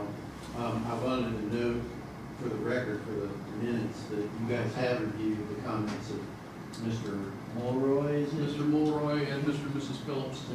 They emailed their comments and those big. And I would be willing to take those and the miles that Luke has talked about off of this for the time being, pass the resolution the way it is, the roads that the gentleman back here talked about, take it off there, and we'll hold those out, and we'll have further conversation, do some research on those. That will be my, my motion, or suggestion. So you're ready for a motion? Vic? You guys talk about I don't know who the gentleman is in charge out there for Road and Bridge. How come they're not here today? His wife is in surgery right now. So that's why he wasn't here. Well, that's a Okay. shame, because Yeah. so many of these questions, Right. I'm sorry, I thought that you guys would know until I had you know. so. Yeah, and And he he was fully gonna be, intends and to be his here. his wife's had some health problems, and so Okay. she is not able, or he was not able to be here because of that, so. Luke, have we answered your questions for today? Yeah, all but, you know, it's kind of open-ended on how the maintenance is gonna go. Right. You said maybe once a month. We know that ain't happening, but It, it should, but it don't. And I will agree with you, it It doesn't. doesn't. And if you deal with employees, correct? Oh, yeah. Okay. Yeah. So, always, I can't drive around and follow all 11 blade operators, and neither can the supervision. They have to do the best they can by going out and taking spot observations. And if they're not seeing it, they have those conversations. And we have informed Road and Bridge that if you have a blade operator who repeatedly is not meeting the standards, he needs to come out of the seat and go do something different with his life, because he's not doing the county any good. That's always been my standard. And we've had several that didn't. They weren't able to make that change. Yeah. It's just, that you're. It is frustrating. You're not getting the maybe 25% use out of your grid. And And that's- I'm following around, and that's about all you get out of the day. That's what remember I told you, that's one of the reasons that we're going with GPS. So, I told you at the beginning of this that we're going to put I know. GPS on, and that will help us in making those. But your supervisor should be knowing that too, or I should have to tell you. They should be telling. Yeah, and in the number that you're using, I would disagree with you, because I see these blades out running, you know. Well, maybe in your district. Maybe all of them are down there, for all I know, but we're not up there running in ours. And we've got. It depends on the time of miles. the year. If we have guys that are on special projects, rebuilding, there again, we can Yeah. further this. The hearing needs to, we've made a decision on the hearing and what roads we're gonna take off of this. So- Chairman, I'll let you. I would go ahead. entertain a motion to, pass the resolution, what number? 05. 2025-05, with the exclusion of X Road from 254 to 262, X Road from 278 to 286, 190th Road from U Road to V7, 246th Road from T Road to V Road, to be looked at and established when, how, who they went on the minimum maintenance roster. So moved. Second. It's been moved and properly seconded. Any further discussion? Not, I'll entertain, all in favor, say aye. Aye. All opposed, same sign. Resolution passed. And Christie, just for the record, would you make sure that this is put on the next agenda, that we need to research this, and I want to make sure that we get back with both gentlemen, get them an answer to what's gonna happen, with the understanding of why it's gonna happen one way or the other. That way Okay. it's not forgotten. You'll know then what the standard's gonna be. We'll be discussing standards at the next meeting too. with Road If and not Bridge. before, Yeah, so that it's ready. So that everybody's on the same page. yep. Okay, And then you'll be able to follow up on that then with somebody to be accountable Yes. for those. And that's what they do now. But again, short of following every blade operator around, I there know are some that guys that are good operators, but don't always do what they're You know, supposed to. a spot check when they They don't do. know. They do. Is a good idea. They do spot checks. And one last thing on the minimum maintenance. Sometimes in roads from lack of maintenance, the water runs down them to make ruts that are so bad that you can't drive them hardly. I would agree. And no truck ever drove I them. would agree 100% with And you. there's a lot of them that way. I would agree. So you can't blame I don't. all that on I don't. Okay. Just, I would If it look, doesn't- if I it would doesn't- look for that to be my main objective is kids It's not the tearing main up the road. objective. It is one of the. You were probably one of them that did it back in your day. I don't believe it did, Lou. Didn't have a four-wheel drive. Didn't have a four-wheel drive truck, and I was smart enough You were- not to go you down were a, one of the few yeah, that did it. I couldn't afford one. Yeah, well, there was a lot of it around you that did. Probably You're so. aware of them. Probably All so. right. Luke, we're gonna move on to the All right, sheriff. thank you. We're a little behind, apologize for that. Yep. Morning. How we doing? Good. I'm going to talk to you about the tower agreement, but we're going to need to have a few things to make that doable, so Tom and I are working on that, but we got it next week. Okay. I'm just going to, we have a few highlights on the annual report. Okay. Thank you.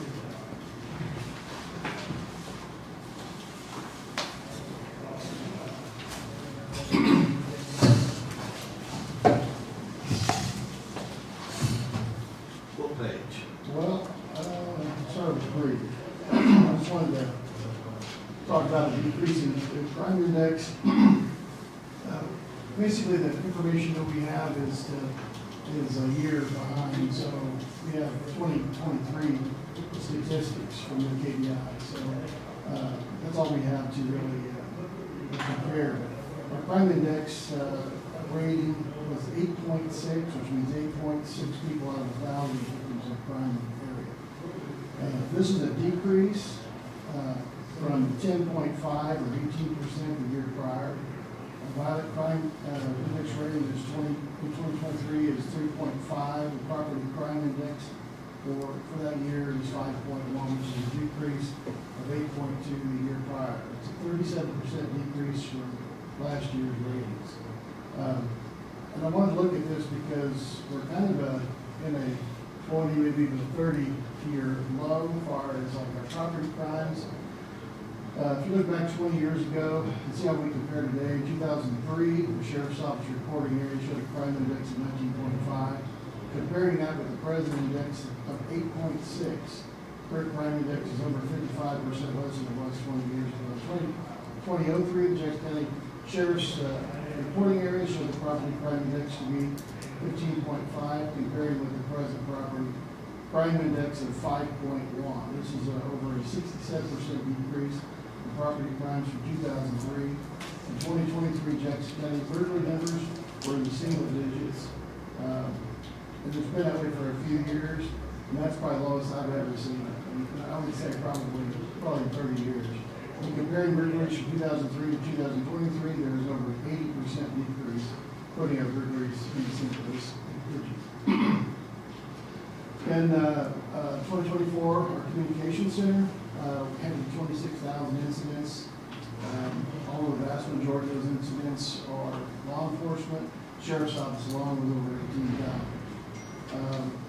AT&T has recently upgraded our 911 system. We now allowed to have, right now we can have, we can get texting from people that would call for help. They can text 911, but now we can actually, as long as they accept it, we can actually see video from the scene through 911.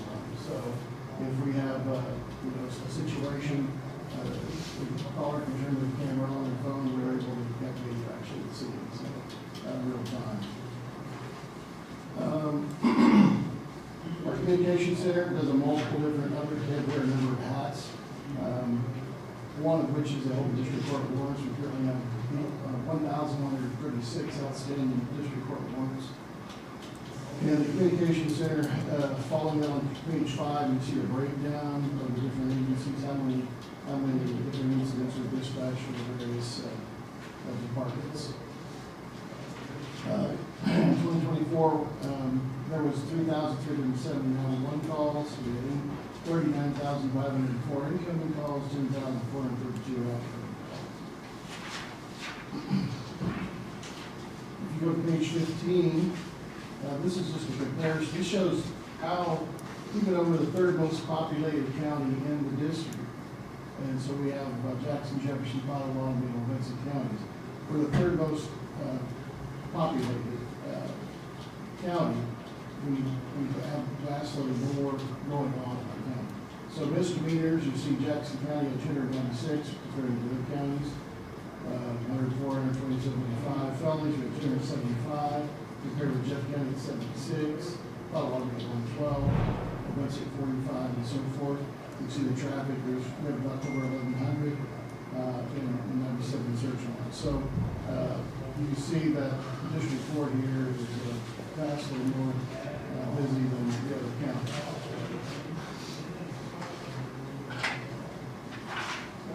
Just take you to, well, we've done a lot of work at page 54. We've done a lot of work with Page 54. 54. Yeah. We've done a lot of work with the School Defender Initiative, trying to make our schools safer, and the district safer, giving them better protocols and policies and practices, and better training, and they've also increased safety infrastructure as well. But we've done a lot of other catchy trainings like Stop the Bleed, different types of things like that. And I just wanted to point out, we had a person that on the highway that had their leg severed on the scene one night, and deputies were able to, he was bleeding out, and he saved his life. And he was very thankful of that. Well, anyway, those are kind of some of the highlights. There's a whole lot more. I haven't go back at one time, and so at your leisure, if you look at all those things, you'll see what we've accomplished throughout the year. But I think we've been a big hit on lowering the property crime rates, lowering crime rates in our county, and that's because of our proactivity. Because if we didn't, we would have those types of things occurring on a daily basis as we did in the past. So. Yeah, I would agree that if you guys aren't, men and women, weren't proactive like you are, we'd see a lot more burglaries and thefts and you name it. So I appreciate that. And with that, it gives the county attorney a lot more to do. So congratulations. I picked the wrong county to have it easy. So, but I think too, it sends a message, and I think now with the new prosecutor, I think that's going to send a message, and maybe in and of itself, the combined two of those will deter crime just in and of itself. I do agree with that. we're very optimistic. So We are too. good things in the future. So anyway, I know you guys are pressed for time. Next week we'll try to have more on that agreement. Perfect. There's just some things like the cash basis law, and a few things that we need to implement and make that work. Okay, perfect. Thank you, Joe. Thanks, Tim. Thank you. Appreciate it. Tim.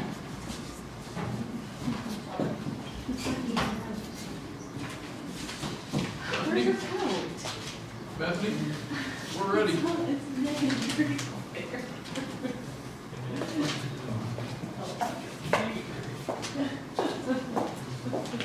How are you today? Good. Good settled in? I'm getting there. Slow but sure, right? Yes, slowly but surely. And that's like- Come back in the meeting. Thank you. Thanks, guys. See you later. Thank you for emailing it to me. Yeah, that's great. Yeah, we don't have to waste your paper. Very fun. Thank you. We'll see ya. He emailed me his What are we doing report to today? save a tree. I wanted to come and kind of start by outlining some goals that I have for the office, just to kind of keep you guys informed of some of my plans moving forward. And then I'm also here to discuss the possibility of increasing my salary just based on the current payroll budget. So first, I wanted to start by talking about victim witness.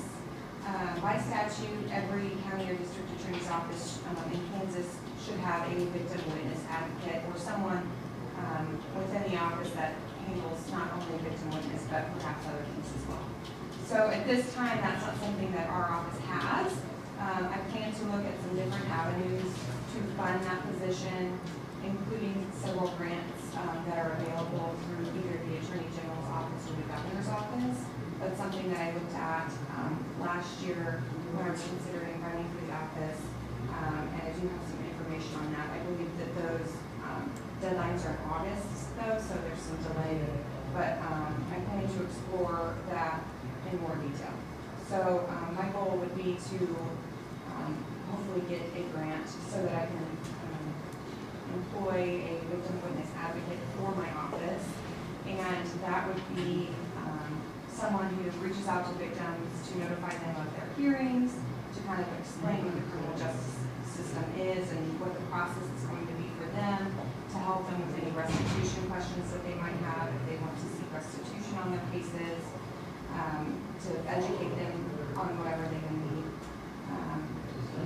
So by adding that position, I think these individuals in Jackson County will be better informed from our office once law enforcement gives us the case on what's going to happen from here and give them updates as the case progresses through the system. So I think that that's super important, and I think obviously the more communication you have with the public about their cases, the less question they have, the better. Right. So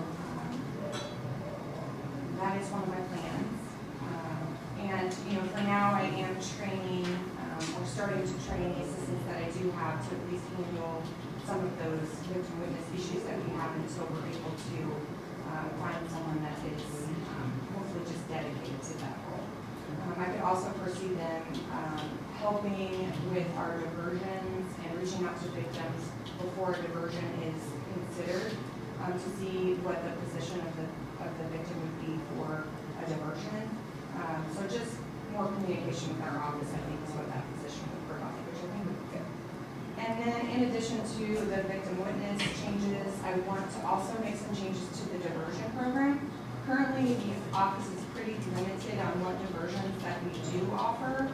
And so I'd like to consider widening the program. Diversion is a way for the state to ensure certain things happen in cases that you can't control once a person is convicted. And I know that sounds kind of weird, but the state can ensure through diversion that a victim is paid back fully in restitution and make a victim whole. The difference would be in diversion, a case is filed, but prior to a conviction, they enter into a diversion agreement with the state. And there would be conditions of diversion that the defendant would have to complete successfully before they complete their diversion, and then the case would be dismissed. And some of those requirements can include, obviously, restitution if there's perhaps a property crime or something where a victim is out property money, medical bills, any of that can be included. So restitution would be included on any diversion where there is a victim that's seeking Because right now it's not. I don't Or is it know. limited? I think it's pretty limited, and I don't know for sure what all our office offers as part of the diversion, but I don't believe it's many cases where restitution would be included.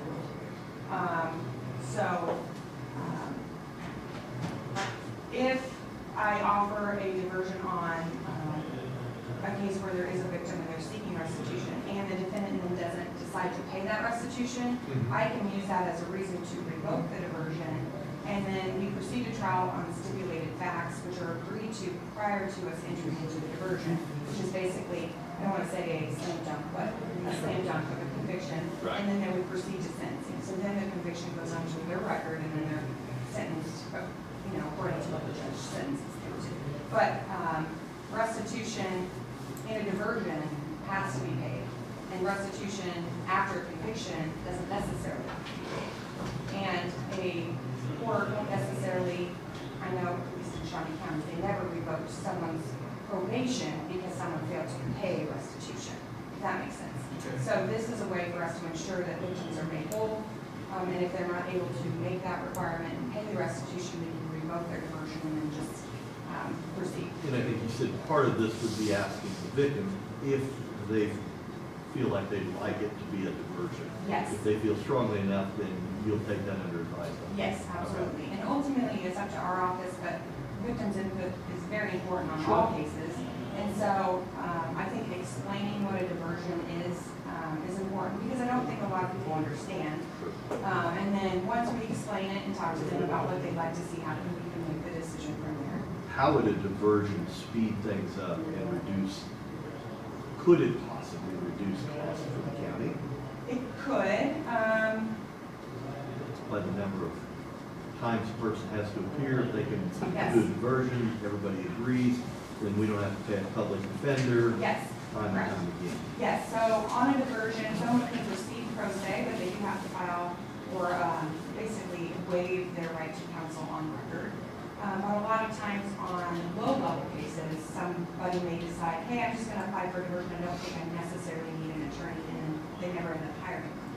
And a diversion always happens usually at the front end of a case prior to an arraignment, where we don't have speedy trial issues. And so oftentimes, if we mention diversion, someone may just decide, I think I can just do this on my own, and I don't necessarily think I need a defense attorney. Yeah, I think that's Very valid. yeah, Case that's of a good that, idea. Yeah. There's also other requirements of a diversion that we would include on diversions for like drugs, possession of drugs. You can obviously require like a drug and alcohol assessment, follow all recommendations. Anger management is always a possibility, or any other treatment that may be beneficial for the offender. So those are all, if the defendant doesn't end up successfully completing those requirements, the state has a reason to revoke the diversion and then proceed with the case.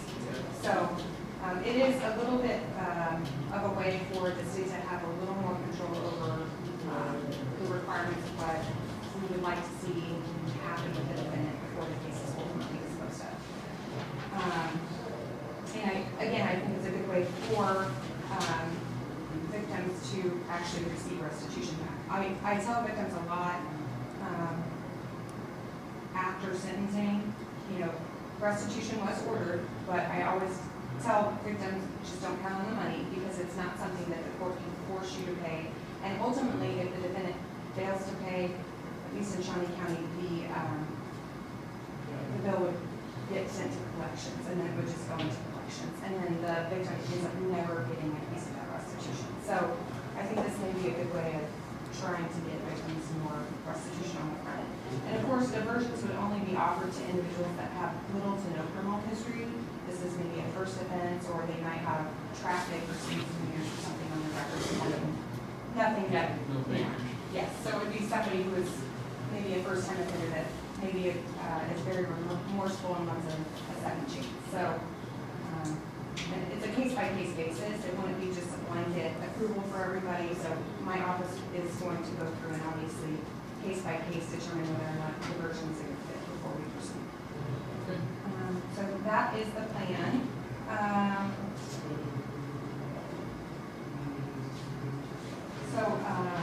Those are a couple of the changes I have in mind right now. I know I just started, so I'm sure more will come.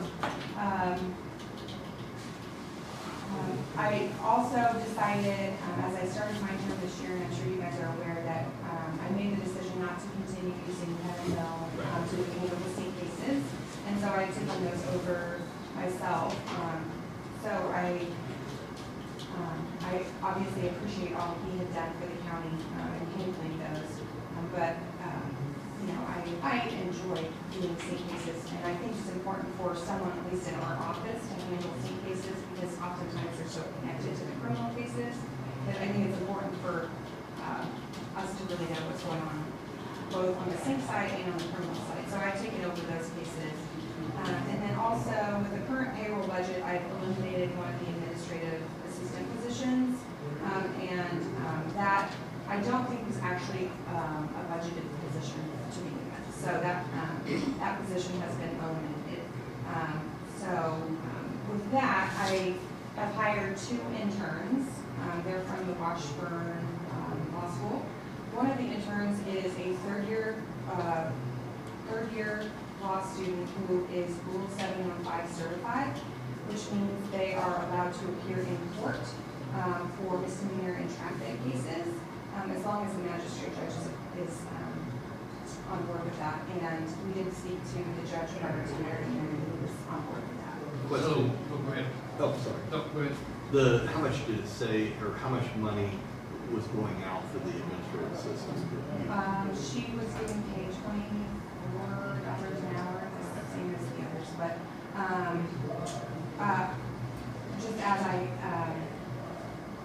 did the math, her position was not budgeted. So had she remained and then Kevin Hill remained just as is, it would have been $12,000 over the budget for people. obviously I had to make some changes there. Kevin Hill was budgeted, I think. Yes, he was budgeted, yes.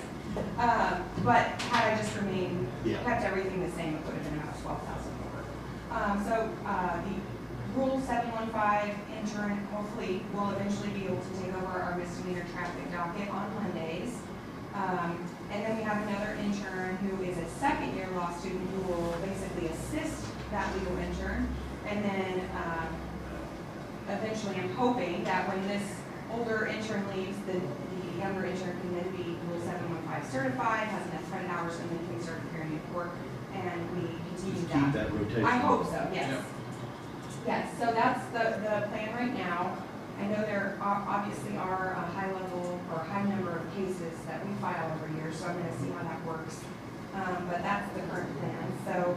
I So also- you'll be able to roll it, interrupt you, but you'll be able to roll these interns in with the Kevin Hill money and the money that we're paying out for the others, so. Correct. Okay, Yep, perfect. they're all budgeted. So with the current payroll budget, I also increased my assistant county attorney's salary as well. She's been here a couple of years. And I wanted to make her salary more comparable to obviously the counties around us where we're competing, for good attorneys. So I did increase her salary. And I think she's done a really good job. Yes, Stepping up over the last few months. yes, yes, And I really appreciate her communication with us. yes. So I think it's well worth it. I think she's been a great asset. Yes, she's very smart and she's been good to work with and I hope that she stays. So I obviously want to make her happy and give her a salary that would be competitive with other offers that she may be getting on. So that, I did increase that budget. And, as you guys I'm sure are aware, just being county commissioners, that oftentimes the assistant county attorneys or even the county attorneys may not live here, but they're driving in from other counties. So my goal obviously is to try and retain good attorneys by doing it competitively with other counties. So today, with that, and with the current payroll budget,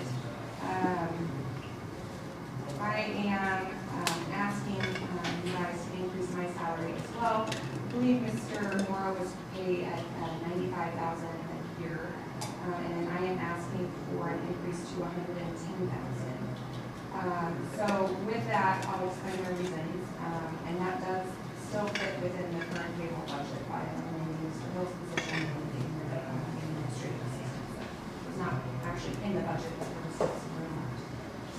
I can handle all levels of crimes, all high levels of crimes. If there's a homicide, if there's a sex crime, I'm obviously not scared to try those. And I do have the experience, so I'm confident that anything that happens in this county we can handle within our office, and we won't have to defer to the AG's office or something else. Also, I know in years past, the county attorney has kind of had to supplement their income by doing outside work. I don't think that,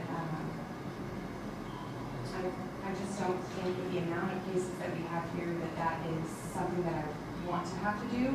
I think there's enough cases here that we really should be putting our attention full-time here. And so I do plan to treat this as my full-time only job, and Amy does as well. She wants this to be her only full-time job. And so we want to make our salaries competitive with other counties around. So, What counties do you have as reference? so I have the Ellis County attorney in 2023 was at $108,000. Finney County, that was kind of ridiculous, but it was $169,000. Lyon County, the assistant county attorney was making $97,000, so that's just an assistant. And then Osage County, the deputy county attorney, so the number 2 was making $110,000. And so compared with number of cases Kim just stated, we obviously, if people are looking at Pot County, Jeff County, the counties surrounding us, obviously we're anywhere from 2 to 3 times more cases Right. in things. So if people are looking at to compare, that would be an observation, a big one, Yes. the little amount of work that you guys have. Yes, yes, and I know in Potawatomi County, from what I've heard, Starting salary for just an assistant county attorney there is 87 or 85, so it's really high. What did you move Amy to? What? What did you move Amy to? Assistant? Well, she is at 87. I bumped her up to 87. Okay. Yeah, I think she was like 81 with the recent increase, and so I bumped her up to 87. Just to make it comparable, since she does have 2 years of experience, I thought that was appropriate. So, yeah, so that increase for me and Amy still does fit within the payroll budget that we have, along with the 2 interns. And obviously, as county attorney, I hope to be here for a long time. And I want to treat this as a full-time job, and I want to give the cases the attention that they all deserve. And I just don't want to feel like I have to go out 1 or 2 days a week to supplement my income and not focus on. On the county. Yeah. Yeah, and I like everything that I've heard, and I'm perfectly happy with you doing that, just so long as it fits within your budget, which is you're telling us that it does, so I'm tickled on the death that you're gonna focus fully on the county. Yes, and I think law enforcement obviously works really hard as you, for bringing us cases, and so, I want this to be my focus. And so that's what I'm requesting today. Obviously, I'll take any questions you guys have. I don't have any questions, I think you pretty much explained everything. So, She's an elected official and stays within her budget. She Yeah, can do what she yeah. wants to do. yeah. Other than we set her, we'll Right, have to we make a set the budget, motion but on I'm her. not saying, she's saying she can stay within the budget. So, yeah, I'm fine with that. Yeah. So I'd entertain a motion, I think, or do you want to just get a general consensus? there you go. Okay, general consensus, I'm perfectly fine with myself, and I think the rest of the board is also. Great. Thank you, guys. Yep. And then obviously, as I start exploring the victim witness position and the grant, I'll keep you guys updated on all of that. I think Kevin Hill was receiving benefits. Yes. So maybe we could table those until we find, I am gonna stop. Chrissy, I do believe we are gonna have to have a motion. I'm sorry, Mark, for her increase, because we do, anytime an elected official, we have to make that decision. We control salary and budget. Okay. So, So I'd entertain a motion for that. yeah, and I move that we increase her salary, Bethany's salary to the 110,000. Okay, the moved and seconded, any further discussion? If not, all in favor say aye. Aye. All opposed, same sign. That way it's official. Perfect. and then obviously I'll keep you guys updated as I explore the victim witness advocate role, and then widening the diversion program once that comes out. I'll keep you guys updated. Great. Yeah, and I think it's good too, I know there's some money that comes into your office. Yes. Maybe once a quarter, if you just have those numbers, you want to come in and say, here's what we're bringing in, here's either we're ahead of the game or we're behind the game, or, you know, just whatever, you know, that's just good information for us. If we get asked those questions. Well, I will be interested to see if I widen the diversion program to include some property crimes with the victims, or okay with it, how much more victims are actually receiving in restitution versus in years past where it's ordered that they not paying. I had that happen one time, I got a check for under $3. Yeah. Just years later, and I'm like, what's this for? Well, and restitution gets paid first on a case, so if the defendant's paying restitution, it will go to the victim first, but oftentimes it may just be $20 here and there, so. Appreciate the communication. Thank you. Thank you, Bethany. Pat, how are you? Good, how are you? I write Bethany, but I can go like that. Bethany's too long. But you prefer that. Beth. Prefer. Yep. Just need to know the rules of the game. Yes, yes, I'll do that.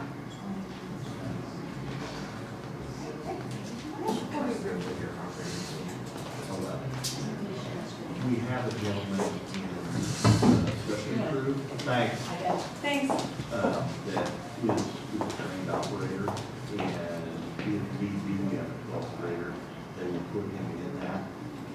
Like during the snow, we had 12 lanes out. And we have, I think, actually, we have a couple of truck drivers that know how to operate one, just don't. They prefer to be in a truck. I think, yeah, I'm not gonna say who, because I'm not sure, but I know I think we have at least 2 truck drivers. that are gonna be moving. One of the things that I talked about maybe a year and a half ago was to take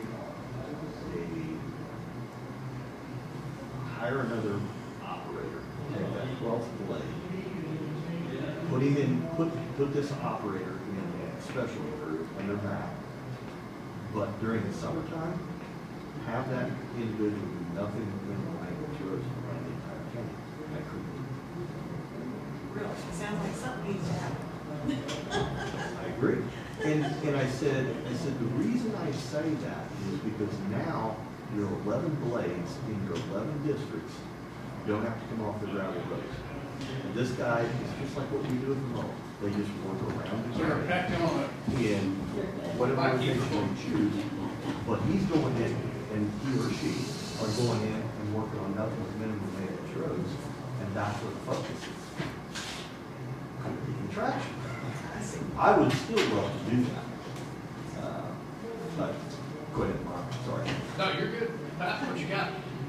Where Dan is no longer with us, he was on the LAPC, so I need another board body from a commissioner to step up and join. And basically, our local emergency planning commission will meet quarterly, the second Tuesday of every third month. And I sent that email, I sent out minutes from the last meeting. We work on setting up training exercises for fire corporations that are in the county. So I do need an elected official on board. Raise your hand if you We all volunteer. Thank you. That's all I need. Linda, Pat's pretty rough to get along I with. know. what's your Can- working out? Can I ask, this is off that subject, but I had somebody inquire me about during the snowstorm, that the ambulance said they would not go out except in life or death situation. And who determines that? That's what I'm about to ask. I think, they were getting stuck and had to get towed out, the roads kind of got clear, and we kind of had to deal with this problem 2 years ago, those Oh, yeah. they couldn't get to it. But then they were asking, you know, first responders, somebody who doesn't get paid to go out. Which, I mean, In my opinion, just talking with a few of the fire chiefs during that, they're gonna go out whether or not they're paid. I do know that, but I know they were having some problems getting the road basically getting stuck. And but should they just say they're not going out because it's a life or death situation? I mean, how are you really gonna determine that? Because, yeah, I mean, they usually are very good. I mean, I can understand needing help from Road and Bridge or somebody, but, you know, it's like they hopefully- told the dispatchers, we're not going out. And we have, we have to turn that to, Right. And I think we've got that clear, and maybe what the case would be, because typically dispatchers know the right questions to ask and are trained in some medical terminology, so they can ask the right question to determine. If it's determined life and death, based on the They questions, better be. then Road and Bridge would be the first phone Say, call. hey, get us over there, Right. get us clear. And Right. we've done that in the past. And that's a great point. We can have that conversation with Road and Bridge to make sure they understand that if the dispatcher is calling in reference to a life and death situation, yeah. we fire something up and we get moving. And it's, we've had to have a grader get out there before and pave the way for. Somebody just asked me, and it's like. Yeah, that's a great one. And that's, what, we need to get that established, what we need to do. Yeah. Yeah. Okay. All right. You want your local mail to get sent, please.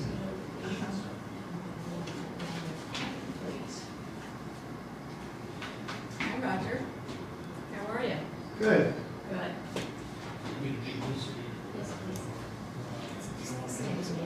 Yes, when's your next meeting? I'm making sure March, I do believe it's March 11th. And so, yes, there.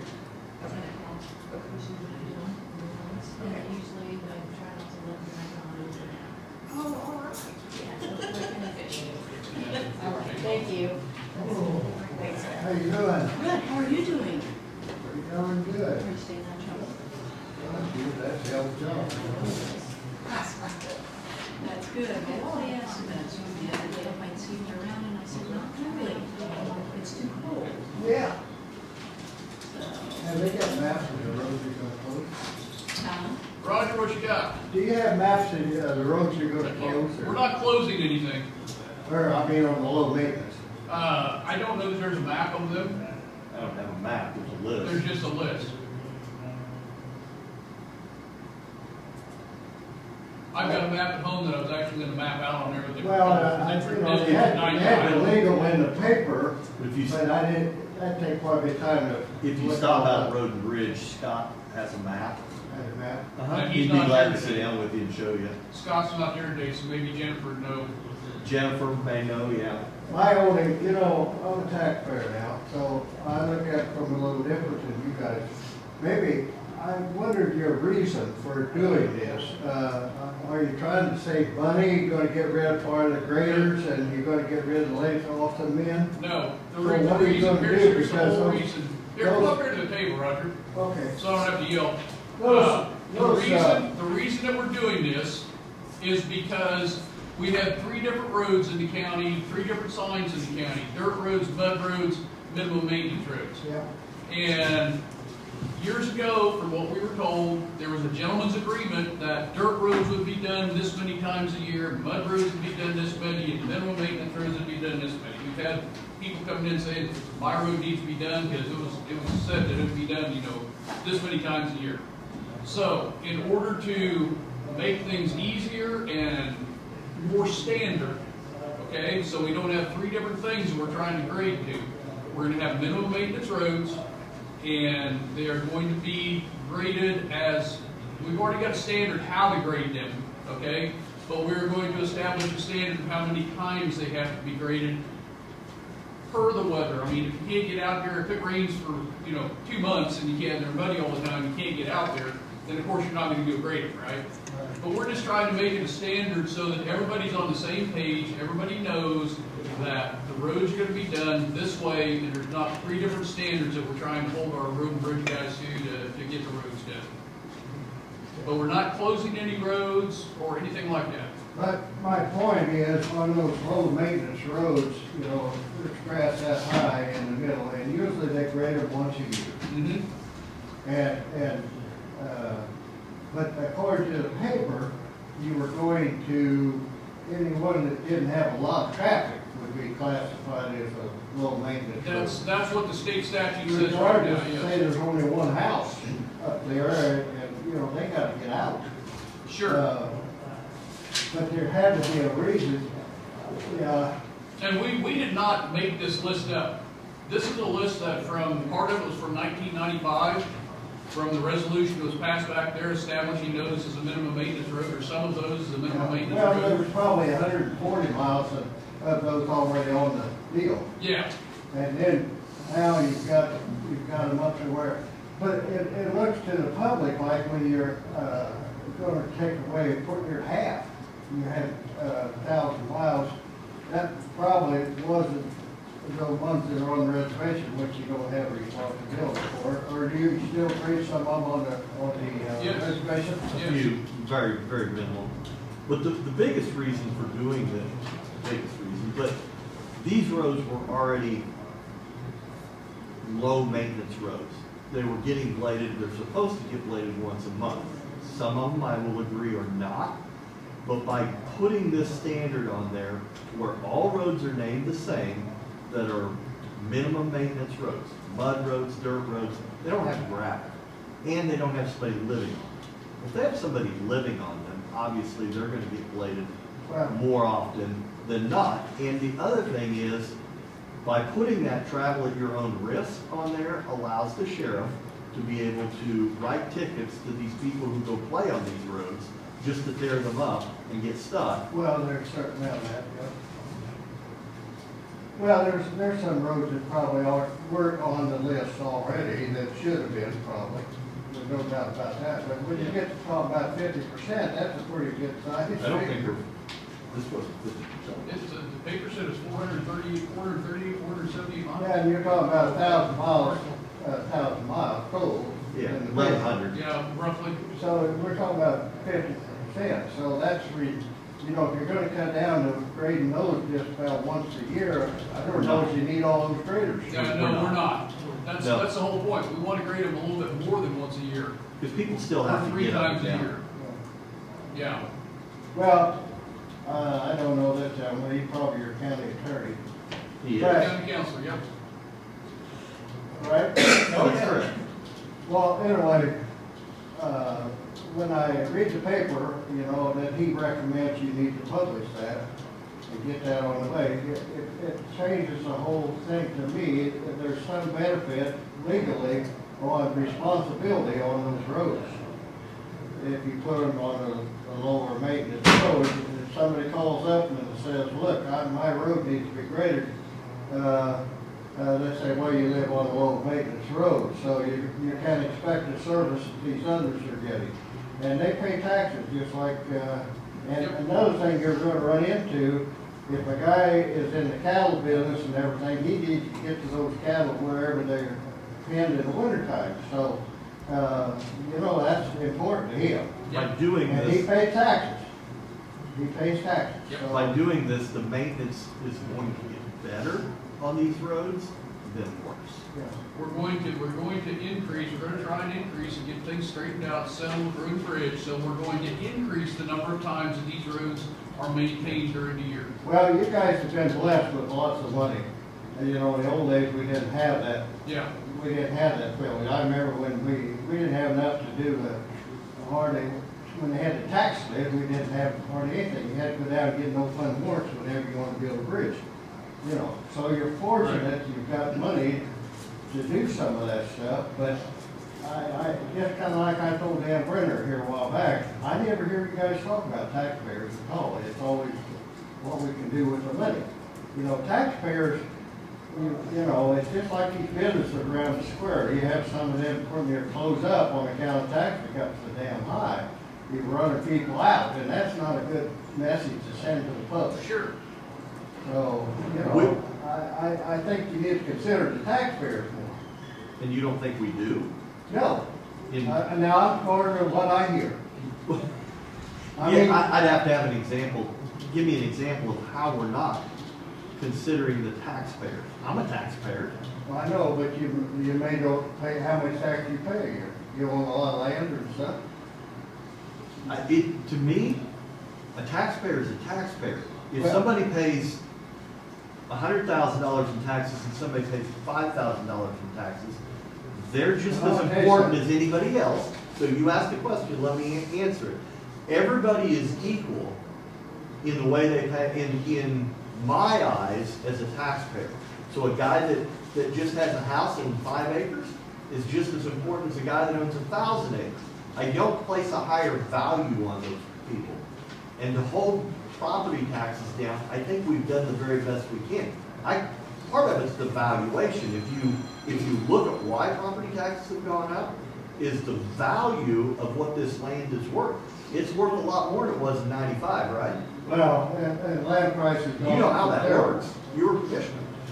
Yeah, land prices have gone up, but what I'm saying is, most of those people that own maybe a house, and the cost of living has got so high that people can't afford to try to save anyway, that they maybe buy a house, but that tax is built into their payment, so they don't notice it, like a guy that's got 10,000 acres out here paying taxes once a year, or you know, half of it, and it's just a different deal.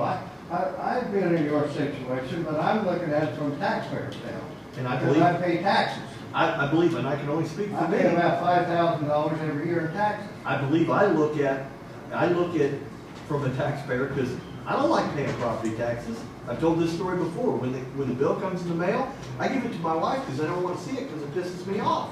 Yeah, but I tell you what, I never hear you guys discuss that according to the paper. I read the paper, I don't sit in here and. Sure. But I never hear, I told Dan, I never hear you guys talk about taxpayers, that we're trying to save money. Especially when you build bridges out here that a tube that big around would carry, and that outfit from Nebraska does a good job, and I'm not being critical, but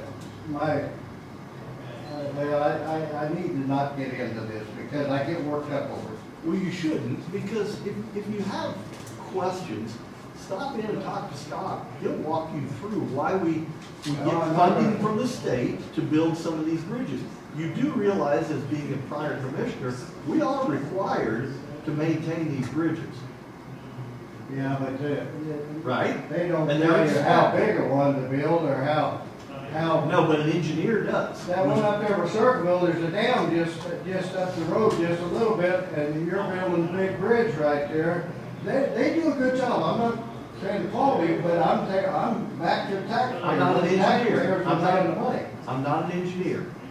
But we rely on an engineering firm to determine how big, based on water flow and all those things. Because you would agree that if we don't size it correctly, and somebody gets washed off that bridge in a big rain, who's gonna be liable? Well, that's the reason we quit building low water bridges years ago, because of So we were trying to save the money from taxpayers at that time. But I never hear you guys talk about trying to do something to save money. This entire thing is to save money. I mean, if you don't designate these roads as minimum maintenance roads, they are regular roads. And they would be, I think, legally required to maintain them as if. And that would be millions of dollars a year. Every Now, mile of just, road. just another example of that is just last week the sheriff was in here and he said he was trying to figure out a way to save a little bit of money. Well, I remember years back when Don Collins was sheriff, he said that don't get me wrong, I'm not for dope, I don't like dope, but your guys catch those guys out there on the highway for a lot of dope, and that's a plus. But he always said that's a highway patrolman's job on there, and that's back when they had 2 cars. And you know, it's just a different world, It's a great different world from when Don was sheriff and. That's true, but. Marvin was under sheriff. And the sheriff's doing a good job of catching those guys out there. But that costs money. What I'm going back is to the money deal, that it costs money to keep those guys out there. And my God, I don't know how many cars they got now. But, you know, I'm just saying that you need to. I will tell you from my perspective as commissioner over the last 4 years, my sole focus is on taxpayers and how can we make county government more efficient and maintain roads and all the other services that everybody likes. Everybody likes that. All the other departments. Well, that's what I mean, all county services. How do we make that more efficient? So I'm going to give you 2 examples real quick, Roger. We were paying waste management $40,000+ a year. We now get the same service for $15,000, $16,000, $17,000 a year. Those are for who? The taxpayer. Because I'm a taxpayer, I don't want to see them taking money out of our pocket. Another example, I used Blue Crocker here a little while ago. We would send 6 guys with chainsaws and dump trucks to a minimum maintenance road in the winter to go cut trees down, load it in a truck, haul it off. Okay, now we have a machine, 1 guy can go down through there, trim all that up, and those other 5 guys can go do other work. That's for the taxpayer, that's saving money. And so I always look at it from a taxpayer standpoint. You know, it may be, but you need to let people know that is. We try to every meeting, you know, when this comes up, how we're trying to make things more efficient to save money, you know, just like the tube washer, right? Yeah, that's another great example. Rather than digging up a tube and taking it up, shaking it out, and trying to get it cleaned out. Now, just like I say, I quote a lot about the paper because that's the only way I know what's going on. Come to a meeting. Call me. And I'll be glad to talk to you. just like it was in the paper about this meeting, I guess you had it this morning, I don't know. Definitely. You had that public hearing this morning. Was that this morning? Yeah, 10 o'clock. But anyway, you know, in the same, about the second sentence in the paper was that you're having that meeting, and then right below it, we've already got the guys out there putting up signs. You know why? Just have a meeting if you've already made up your mind what you're going to do. Do you know why we did that? Do you know the reason why we had why the signs put up first? Yeah, the statute says you gotta do it within 10 days of the passage.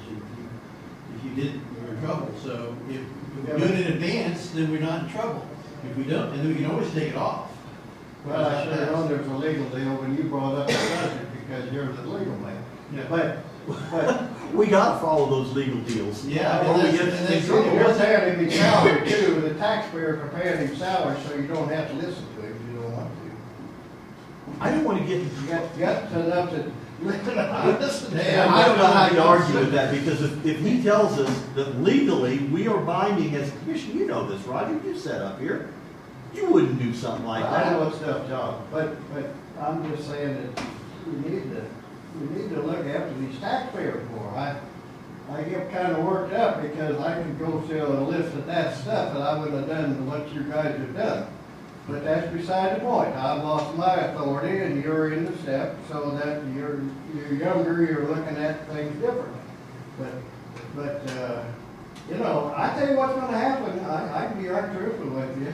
You know, old Brad Brenner's not sitting here, you guys won't be here very damn long if you keep acting like you are now. In I'm what just way? telling you. In now, what way? I just tell you. In what way? You know, I listen to the public out there and I drink coffee with guys, older guys, and I'm not saying the coffee dictates because I have my own ideas about things. And I'm just telling you, you're not going down the right deal if you wanna. Roger, next time you're at a Burger King, tomorrow morning, whenever, tell the guys that are out there and have something to say to come in and talk to us. We're more than willing to listen. Tell them you got a complaint, you want to I'm not out there. fire something out. Do they use a Come lot in. of words like, I believe, I've heard, it appears? What's that? Do they use a lot of words like, I believe, it appears, I've heard? So I've heard that the commissioners are doing this. I believe the commissioners are doing that. It appears the commissioners are doing this. I don't like any of those because it's not based in fact. If you want to know fact, Well, my first phone of all- number's on the website. You can call me, ask me. I don't think it's just like, and I don't wanna talk about, but, you know, just like the road department, you should have somebody know something in that damn road department. You shouldn't have never. You're implying we don't. You shouldn't have never transferred the gentleman, and I like those guys, they're good people, but they're not qualified. You need somebody that knows something. Now we get to the heart of it. I'm telling you, you do. Yeah, no, I'm aware of where we're at now. Well. Well, who would you recommend? What do you think? I mean, you know. I like Keith Fowler, he's a hell of a nice guy, but he's over his head. He's over his head, and he should have left you down there, and I'm not Again. blaming you guys, because I think Ed was the one that pushed that. Try to save money, to try to save money, but it costs in the long run. But the road and bridge department right now is more efficient than it has been in years. Got more money now, No, I'm not, I didn't say more money, I said they're more efficient now. Because we have spent some money to purchase equipment such as the mulcher, such as the tube washer, that takes one or two people to operate it, rather than a crew and several pieces of equipment. So more people are out on the roads, more people are out on projects, rather than all standing around leaning on a shovel, watching the excavator dig a tube out. You realize we're operating with 2 less management people also. But That to doesn't- me, that to saves me- money. To me, it looks like on this low maintenance roads is, it looks like you ought to be able to save more money. That's what I'm driving at, and drop some of these taxes. Just like the brewery over here, they quit on account of taxes. No. No. No. Well, now that's your opinion, and I hear all kinds of comments, and that's the reason it is. How did they quit because of taxes? I'm not in the brewery business. So I know, but you just stated, I heard, that's what they did, they quit because of taxes. How did they quit because of taxes? Explain it to me. I thought he got elected to state government. Well, that's then, okay. Roger? Had some of that easy money. Roger, yeah, that's true. Roger, if they closed this one because of taxes and went over to the brewery in Leavenworth, and we're gonna run that one, Did you check What see happened what then? the taxes were over there? I don't what know. happened to the brewery in Leavenworth? They closed it. They closed it too. Did they close it down? And do you realize, Roger, that he applied for revitalization, and because he failed to pay his taxes on time, it made him ineligible? Yeah, well, I can't help that. He lost $8,000 the first year, well, it should. right? And I remodeled houses too, and I should have got in on that, but I. Should have. And, but that's my own fault, because I didn't get. Lead a horse to water, can't make him drink, right? I thought the taxes wouldn't be that much, so I'd just go ahead and pay them, and I do. But anyway, I don't want to take all your time, I get the hell out of here, but, you know, those are my, after, and this, I tell you right truthfully, this deal on the low maintenance just topped me off, and so I need to voice my opinion a little bit. When were you a commissioner? In the 80s? I was 16 years in here. Yeah, when? I started in 82 or 3, whatever it was in there, and then I was in 12 years. I got out and waited 15 years, and Republicans talked me into, talked the Democrat into running again. And so I ran for another 4, so I was 16 years. Okay, so were you in 95? Well, the reason I'm asking that is because the minimum maintenance resolution was passed in 1995. And I'm sure there was one before that, and so you would have been, if you were there, you would have been in on passing that resolution. But we used to pass, but I never did jump in this big. Okay, hang on. That's the thing that you're not understanding. It's kind of, we're missing the point here. We're all saying the same thing, but we took 3 different types of roads, okay? You're taking a bigger bite. No. No, we're not. No, we It took looks that dirt way. It roads, just we looks took that mud roads, and combined those with minimum maintenance roads, so we're going to operate on one standard now, not 3 different standards for 3 different types of roads. Well, all I got to go by is what I read, and they classified them all as one as maintenance, 3 roads, or minimum or maintenance roads. Yes. So I have no idea that you're gonna break down into 3 different classifications. We're not, we're breaking it into one classification, we took 3, and we're putting it into one, the minimum maintenance roads. Okay, we're not gonna have dirt road signs out there, we're not gonna have mud road signs out there, and minimum maintenance road signs. We're going to have one group, which is now minimum maintenance roads. And we have a standard on how the roads should be graded, and what we're going to do now is establish how often they should be graded. You know, it's just like these chip and seal roads. I mean, you made a deal. Have you guys sold all that equipment? Finish your statement. We made a deal, what? You said they hadn't been done right. You were gonna do them right. That's the reason you got, what's the one that we could do on your chip and seal. We take bids every year, and we sub that work Yeah, out. you got money now. So I'm not being It critical. saves us money. It's cheaper to hire them to do it than replace the worn out equipment that we have. Well, we You don't always- believe me, so I'm just telling you what the reason I was. question that because it's. I know you do. It's because it's management. On the It summertime. was worn out, hey, it was worn hey, out equipment. Just let me make my statement. If, it's just like in the summertime, those graders hadn't ought to be running out there, no, it's too damn hard and dry. Okay? Those guys could be doing a chip and seal when they can't grade roads, but that's not the way, and, you know, it's a different world, so Okay, now Roger, you were not on there, Roger. Yes. You were not on there when this resolution was passed. It was Dorothy Lewis, Jerry Harder, and John Brown. Yeah. So you were not on there at that time. Yeah. Okay? Yeah. So you would have inherited it also.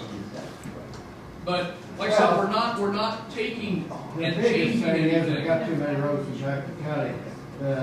Heck, when they lay these roads out, we ought to have them every 2 miles instead of every 1 mile, so, you know, that's. And there again, that's well beyond our control, Yeah. your control.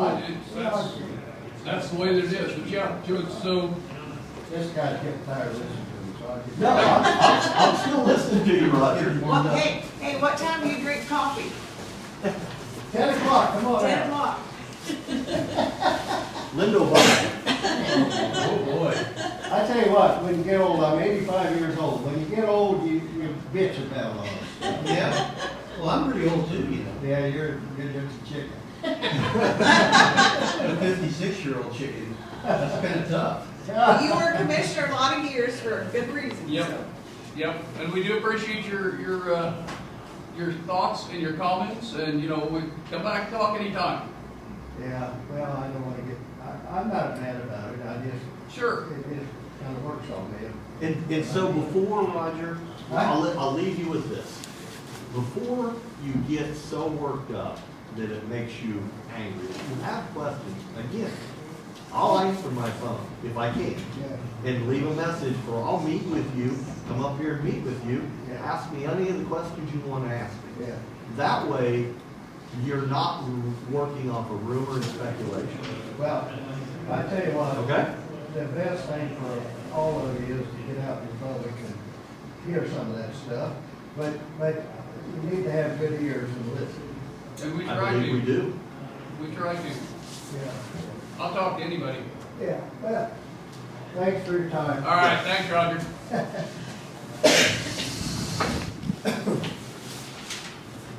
Oh, hello. Mr. Chairman, I don't know what else you have, but I've discussion series. I don't know if you want to discuss Yep. executive or open, doesn't really matter, it's kind of public record. What's your recommendation? It doesn't make any difference to me. Let's just do it executive, if you don't mind. Okay. If you want to- I'll entertain a motion to go into executive session. I move that we go into executive session for matters of attorney-client privilege for a period of 5 minutes, starting at 12:03, coming back at 12:08, with the clerk, the attorney, obviously, and the commissioner. Been moved, do I hear a second? I second it. Any further discussion? If not, all in favor say aye. Aye. All opposed, same sign. Will we be coming back? Are they done?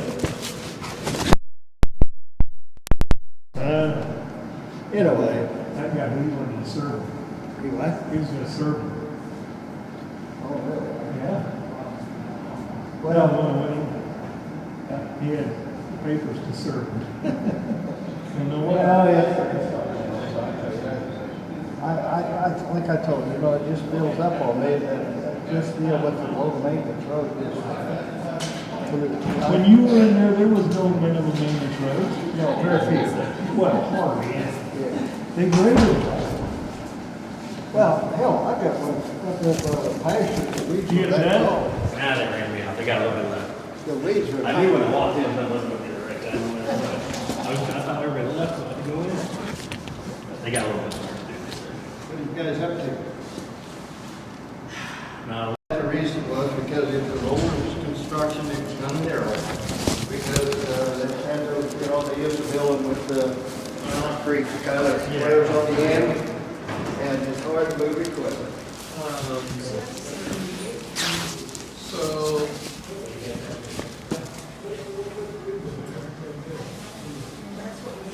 Yeah, that was the same. Okay, that's all right. All right. okay, so you state your changes again. So I just wanted it stated in there that I asked Mr. Strathman if what he said was a threat, then also that he approached me and I asked him to back up. Correct. Yeah. Those are the two key things that I believe happened that are in those minutes. Other than that, I've proven, It was a typo. Oh, the third line. good eye. I knew it. On county. You spelled Circle it county for me. Where at? The third line there. County.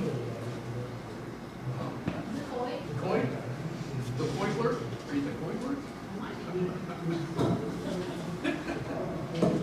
All right, we have read the minutes. Is there any change with the changes? I'll take a motion to approve. Second. I'll second. Okay, it's been moved and seconded to approve the minutes, unofficial minutes of January 31st. Any more discussion? If not, all in favor say aye. All opposed, same sign. Minutes approved. All right. Now what about the commissioner appointed additional committee? Is that just informational? That is what you guys have requested, we did not put it on with the, we just made a page by itself. Okay, Say perfect. that again. That commissioner approved. Yes. Okay, that's that information for the payroll. Okay.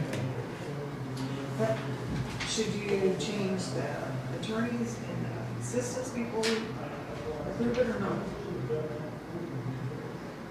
With Bethany, rather than do it 2 times?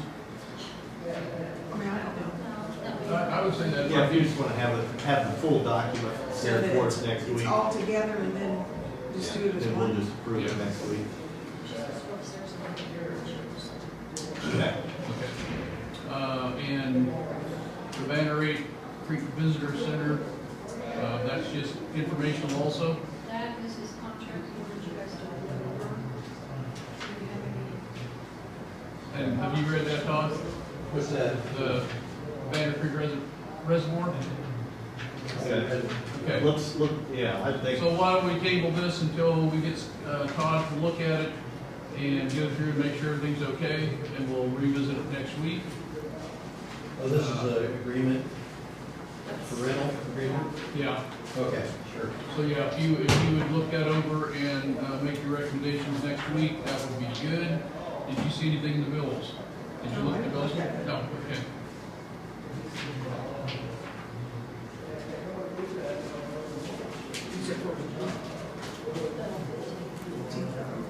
And I looked through them the other day, so. Yeah, we looked, Keith and I looked through them the other day, so yeah, That's yeah, right. yeah. And I saw nothing untoward, so it's just, Okay. so we probably just go ahead and sign that, because I saw nothing untoward, Keith didn't either. That's when you were in training. Right. I don't think, is there anything else I need to go through? Did you want to say anything about the year-to-date budgets? That is up to date as of the last day when we did on Friday. Okay. That's the most recent information on that. Lisa did Anything? the distributions, so you'll see things on there. Okay.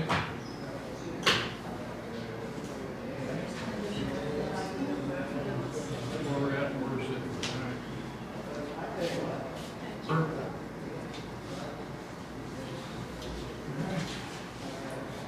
So, do you go to the planning meeting workshops on those lines?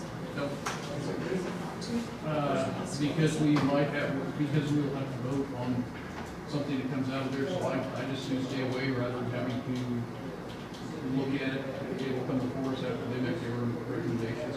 It's not improper, but you don't want to have all, at least 2 of you there, Yeah. might be conservative.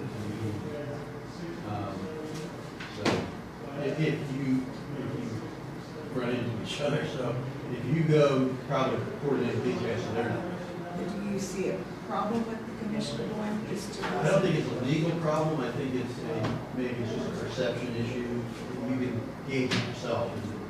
I don't think it's legally proper. And I will tell you, I went to one, just because they requested somebody from the commission come, and it turned into a pretty quick. And 2 hours later, I was still answering questions.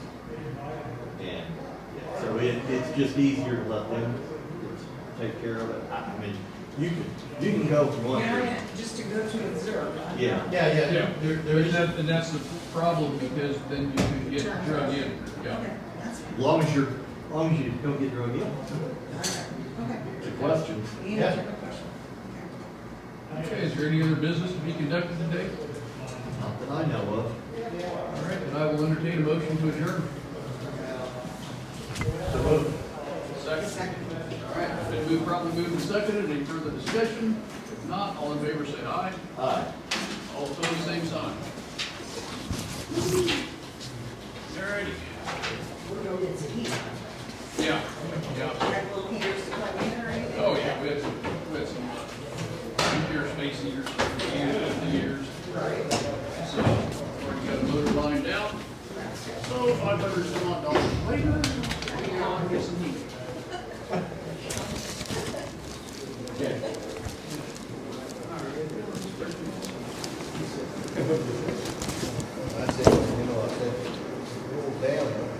just an example, of what you Yeah. gotta do. Yeah, they don't. What magazine are you representing? I'm not representing any magazine. Oh, you just- I just, live stream these so that the public can know what's going on. Good, that's good. Yeah. That's good. I, you know, don't say I'm lying. I don't want. This last deal kind of just blew me up, I just couldn't take it no more. Yeah. That's the point of the right and wrong, this is wrong. Yeah. If I would give up and go along with the fact that they do whatever they do. They did, at 2 miles, I asked them not to be put on, they're not putting on at this point. We'll consider it, and then Yeah. if you don't come back, they'll just do whatever they want. That's why I'm here. I'm here every single week for this reason, so I'll they be can back. give you watch. Well, I don't know if there's anything on there that affects me either, but, I've got some old Angus roads up there. And it is bad when you don't got one house on a mile or two, but, Yeah. And the landowners